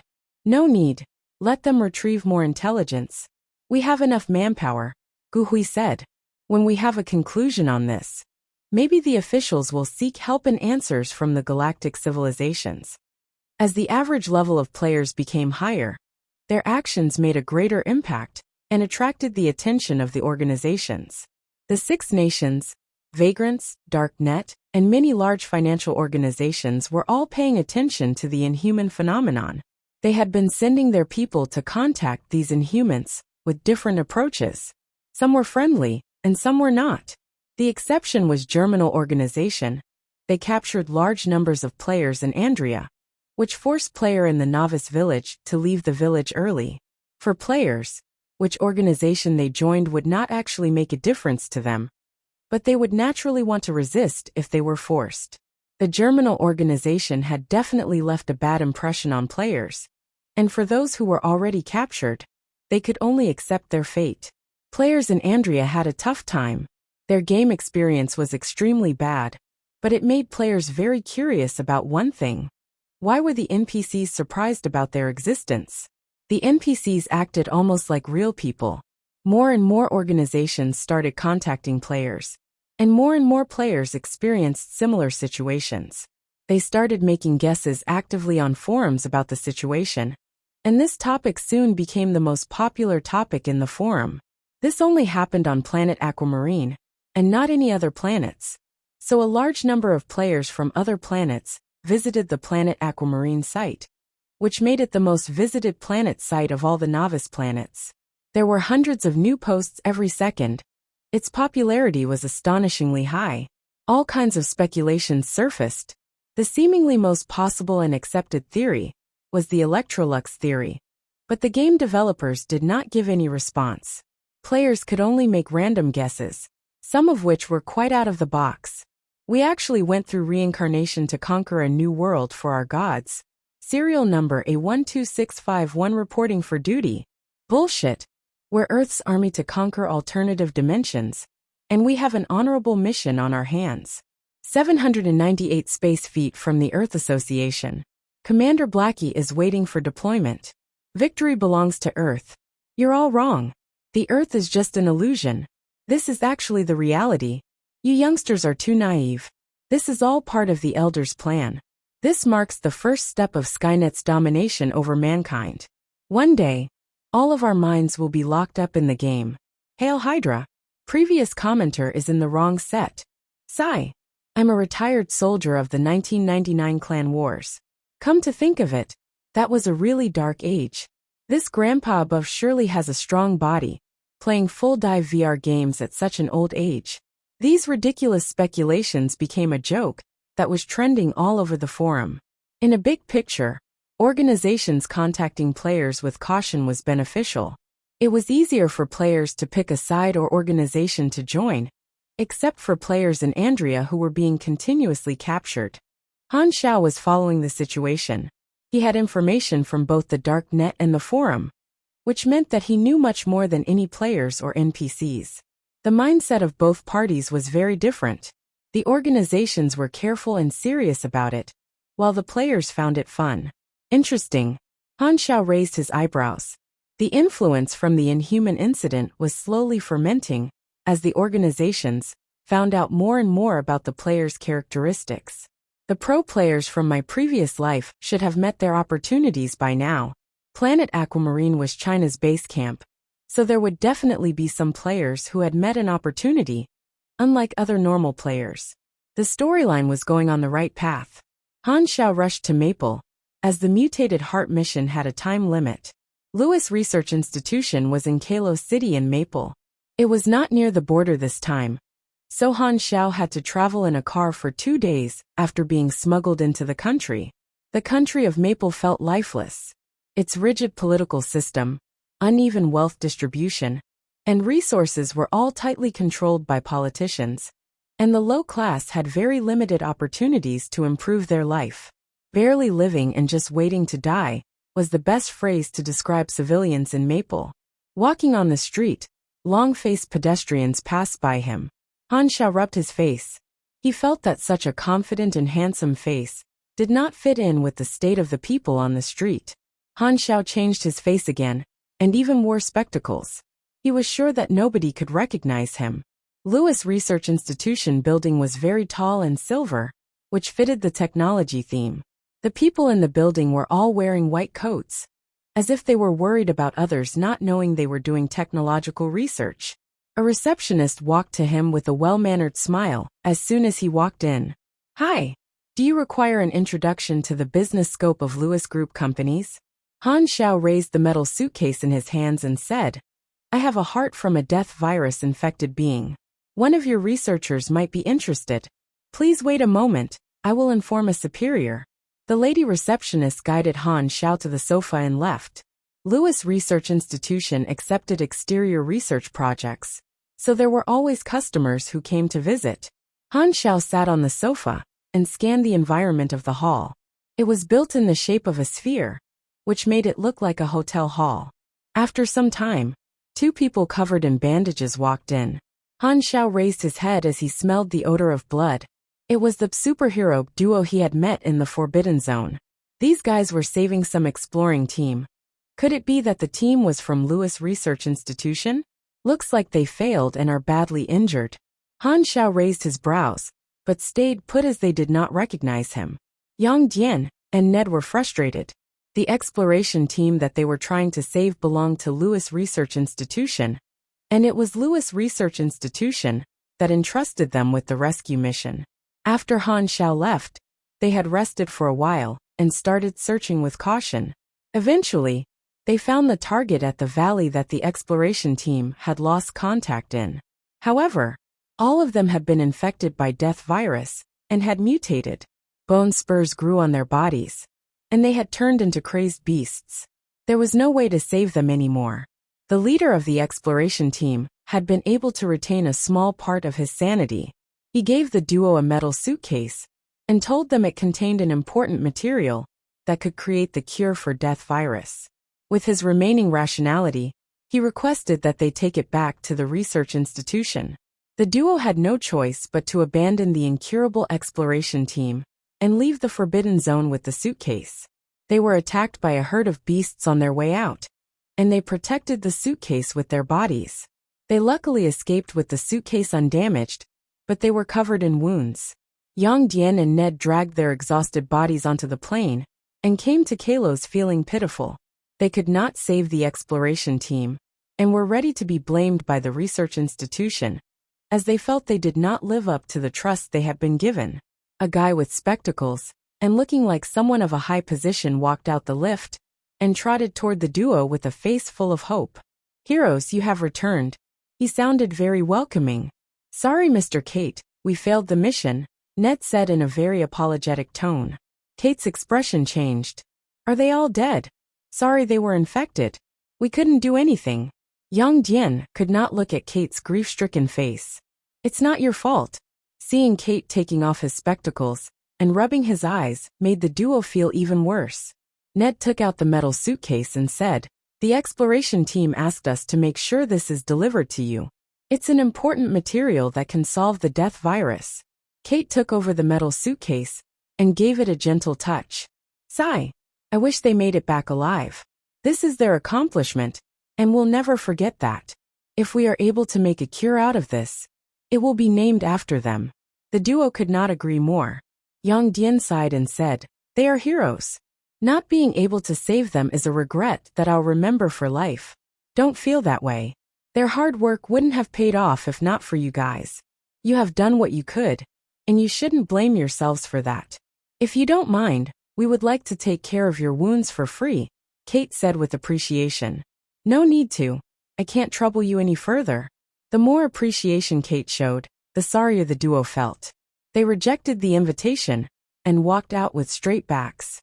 Kate pushed his spectacles and watched the duo leave. He then walked toward Han Xiao with a smile and said, "Greetings. Do you have any business for the research institution?" Han Xiao returned the smile and opened the metal suitcase, showing Kate the mutated heart. "This is a death virus-infected heart from a very strong being." Kate's eyes sparkled, and he said with an even brighter smile, "Please follow me." Kate led the way into the elevator, and they went up to the 13th floor. A long, white corridor came into sight after the doors opened. At the sides of it were many experimental labs with glass windows. Some of them had people that were running experiments, some had machines and materials, and there were also a few free researchers that were chatting in the corridor. The 13th floor was one of the experimental floors of Lewis Research Institution. As he led the way, Kate said, "The death virus has always been a very important project in our research. We kept running into obstacles and meeting limits because we don't have enough supplies of lively materials. This heart is very important to us. We might be able to make a drug out of it straight away. As usual, we will give you a dose of it once it's completed. But of course, we can exchange that for something else if you would like other rewards." "No need for that, I want the drug." Han Xiao pointed at the metal suitcase in Kate's hands that came from Yang Dian and Ned and said, "I thought you already have the material." "This? Well, this is important too." Kate laughed it off and did not explain further. They stopped outside a big biological experiment lab. "Please kindly wait here. Unauthorized personnel are not allowed in the experimental lab." Han Xiao passed the suitcase to Kate, who then walked in with both suitcases and spoke to someone that seemed to be the supervisor of the experimental lab. The suitcases were opened on the table. Inside the other suitcase was a white-colored egg. Han Xiao was unsure what creature was it from. Kate and the lab supervisor spoke quietly, but with Han Xiao's LV-55 senses, he could hear everything they said. "What happened to the exploration team?" "All dead," the supervisor asked. "Yes," Kate replied. "The heroes couldn't save them. At least the stuff is delivered. Never mind that they died. With this heart, we can make the drugs very soon." "What did the heroes say?" "They felt they couldn't live up to our trust. Employing these heroes is so much cheaper than mercenaries. As long as we give them a good reason, they might even do things for free. Saved me quite some money." "You didn't get found out, did you?" "Of course not, they're stupid and naive. A few lies, and they were easily touched and even almost cried. These so-called heroes are the easiest to convince." A little compliment and appreciation will make them lose their senses. They thought that they did a very honorable thing when they left. I almost burst into laughter. Don't offend these heroes. Do our best to build a good relationship with them. Don't worry, I gave them a good impression. If there are any dangerous things, we can still find them. They will not reject us as long as we give them a good reason. Han Xiao waited calmly without changing his expression. Kate finished the conversation not long after. He came back outside the room and said with a polite smile, "It takes 1 day to make the drug. If you don't mind, we can provide a room for you to rest, and the drug will be handed to you as soon as it's done." Okay. Han Xiao did not object. They took the lift to the residential floor, and Han Xiao was given a guest room. Kate mentioned a few areas that he was not allowed to enter, and found an excuse to leave. Han Xiao checked the room for cameras and found 2 of them. So he took out his laptop and hacked into the system, controlled the cameras in his room, and set it to a loop. He then hacked into the database of the research institution, without hesitation, to look at their research projects. Elementary coding was already at the highest level. His hacking skills could get him through most of the firewalls on planet Aquamarine, except for the 6 Nations, Germinal Organization, the core of the Dark Net, and a few other large organizations. A small research institution could not stop him at all. He entered with ease without triggering any alarms, and he could erase his traces afterwards, so no one would be able to find out he had ever hacked into the system.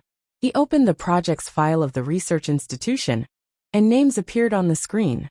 Green Lizard Potion, Wild Bull Steroid, Thunderclaw Extraction, Stone Plaque Pathogen. Many names were drugs that players received in his previous life. After some time of finding, he finally found the Death Virus Project. Its full name was Death Virus Enhancement Agent. In its detailed description, this was an experiment that could enhance one's physical capabilities. And the research institution was certainly not doing any research on the cure that Yang Dian and Ned talked about. Han Zhao's eyes flashed as he clicked his keyboard, and he had planted a program. Kate came to Han Zhao's room on the next day, carrying a metal suitcase. He placed the suitcase on the table, patted it, and said, "The drug has been completed." When Han Xiao opened the suitcase, thick white gas escaped from within, and inside was a dark red viscous drug. He reached out his hands to touch it, and information showed up in the interface. Death Virus Enhancement Agent. Low concentration 3.5%, a drug made from some kind of gene mutation virus. Its essence can be used on human beings with high stability. Consumption affects STR +1, DX +1, chance to awaken extraordinary physique. Remarks. Although its color looks like the product of menstruation, worry not, its taste is also like. Only low concentration. They gave me the one with the lowest quality. Han Xiao thought as he closed the suitcase. "I'm satisfied with this," he said with a smile. "We look forward to our next partnership," Kate replied politely. "No need to look forward. I want to buy more drugs. What do you have in stock?" "We only provide long-term bulk supplies to large organizations and customers with abilities. If it's a single customer, especially one with an unknown origin, I'm afraid it will be quite difficult. We hope you can understand. However, we can sell it in bulk to you if you can prove your ability to afford them in the long term." Kate expressed his difficulties just the right amount, and made it look like he really wanted to agree, but could not because of the rules and regulations. However, in the eyes of an experienced person like Han Xiao, it was very obviously done on purpose, most likely to raise the price. Han Xiao smiled mysteriously. He adjusted his collar and said, "Allow me to introduce myself officially. I'm an executive officer of Germinal Organization, Heisenberg." Kate was very surprised. Germinal Organization? Didn't they leave the Western continent?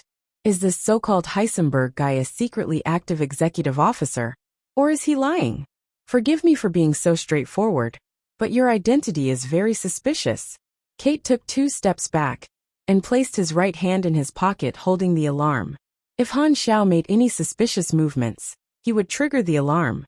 "Don't have to be so nervous, give me a moment." Han Xiao walked into the toilet with his backpack. Why is he going to the toilet? Just as when Kate was confused, Han Xiao walked out wearing Viper. The mechanical suit that looked highly advanced gave Kate a shock. "Well, what are you?" Han Xiao swung his arms around and said through the suit's speaker. "This is the latest single-unit mechanical suit, invented by the Germinal organization. If your eyes still work, you should be able to see the amount of advanced technology used in this. Even the official experimental lab of the Six Nations doesn't have this technology. You don't have to worry about me lying. This is a secret project of our organization, and it should suffice to prove my identity." Kate opened his mouth slightly. He felt something was off. "But I am aware of your concerns. If you want to find a stamp of Germinal organization on the mechanical suit, I suggest you save the effort. Times are very tough for us, and it is very dangerous to have a high profile. I've been given full responsibility for this matter.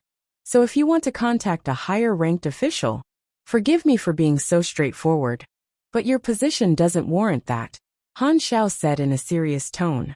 He almost believed it himself. Kate hesitated and said, "I need to discuss with the other high-ranked officials." He walked to the side and opened his laptop to contact the other high-ranked officials. They were all experiment lab supervisors, and they were surprised by Han Zhao's origins. "He can't prove it, not trustworthy. Do you want him to shout, 'I'm part of the Germinal organization,' everywhere he goes? I think there's no need for him to lie. We will know if he's the real deal when we make the trade." "Makes sense to me. But cooperating with the Germinal organization seems somewhat dangerous." Han Xiao cut in their conversation and said, "Any trade we make will be kept confidential. As long as you and I don't tell anyone, no one will know. We can even give you some financial support to build new divisions in Andrea." The eyes of all the high-ranked officials in the research lab turned bright. Andrea was filled with radiation, and many genes mutated flora and fauna, avoided by others, were treasures to them. They had heard about the generosity of Germinal organization. In Maple, the government was corrupt, and they had just about had enough of it. It seemed like a rather good plan to change the environment. Even if they did not move their headquarters, opening a research division in Andrea was a pretty good idea too. "Shall we try to make a deal? Bring him to the exhibition room." With the discussion coming to an end, Kate smiled and said, "We accept the trade, Heisenberg. Please follow me. I will show you our research results." Han Xiao nodded. Without taking off the mechanical suit, he followed Kate into the lift, and they descended 2 floors. The drugs exhibition room looked like cold storage from outside the door. Kate entered the password, and the doors slid open. Inside was a dark compounded room separated into 2 levels connected by a metal staircase. Showcases were laid out at the side of the walls, and inside them were drug tubes of various colors with tags describing their names and test results. All the drugs had finished products with different levels of concentration. "These are the products of our research institution. Which ones does your organization want?" Kate said with a smile. Han Xiao acted like he was looking around and said, "Every one of them.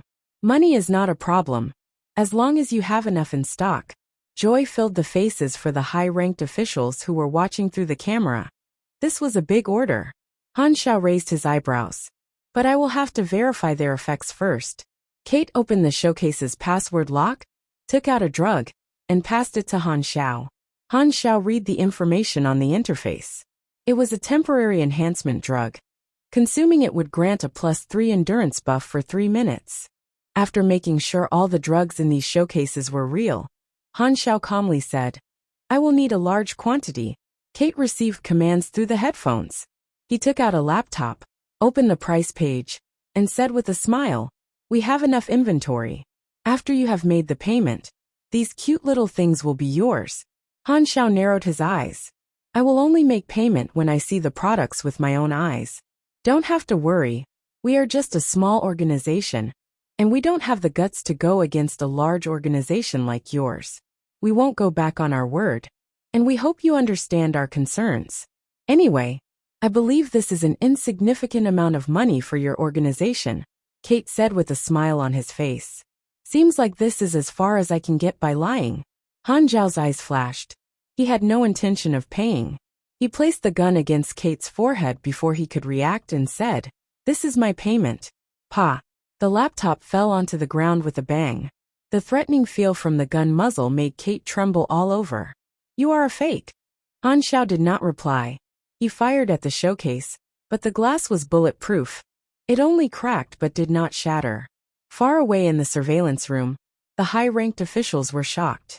He wants to rob our finished products. Luckily, we brought him to the exhibition room where there are security systems. The metal door of the exhibition room shut tight, and the showcases moved back into the walls, leaving no traces behind. The room became empty, and the ceiling moved aside, revealing 3 rows of guns whose range covered the entire room. Han Xiao and Kate were both under the guns. The proud voice of a high-ranked official sounded from the speaker. Didn't expect that, did you? We were suspicious of your origins from the start. Now that your life is under our control, you have no escape. We just have to press a button, and you will be dead.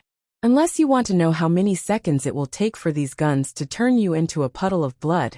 Put down the guns, take off the mechanical suit, and get down to your knees. Then tell us your true identity, origin, and who sent you.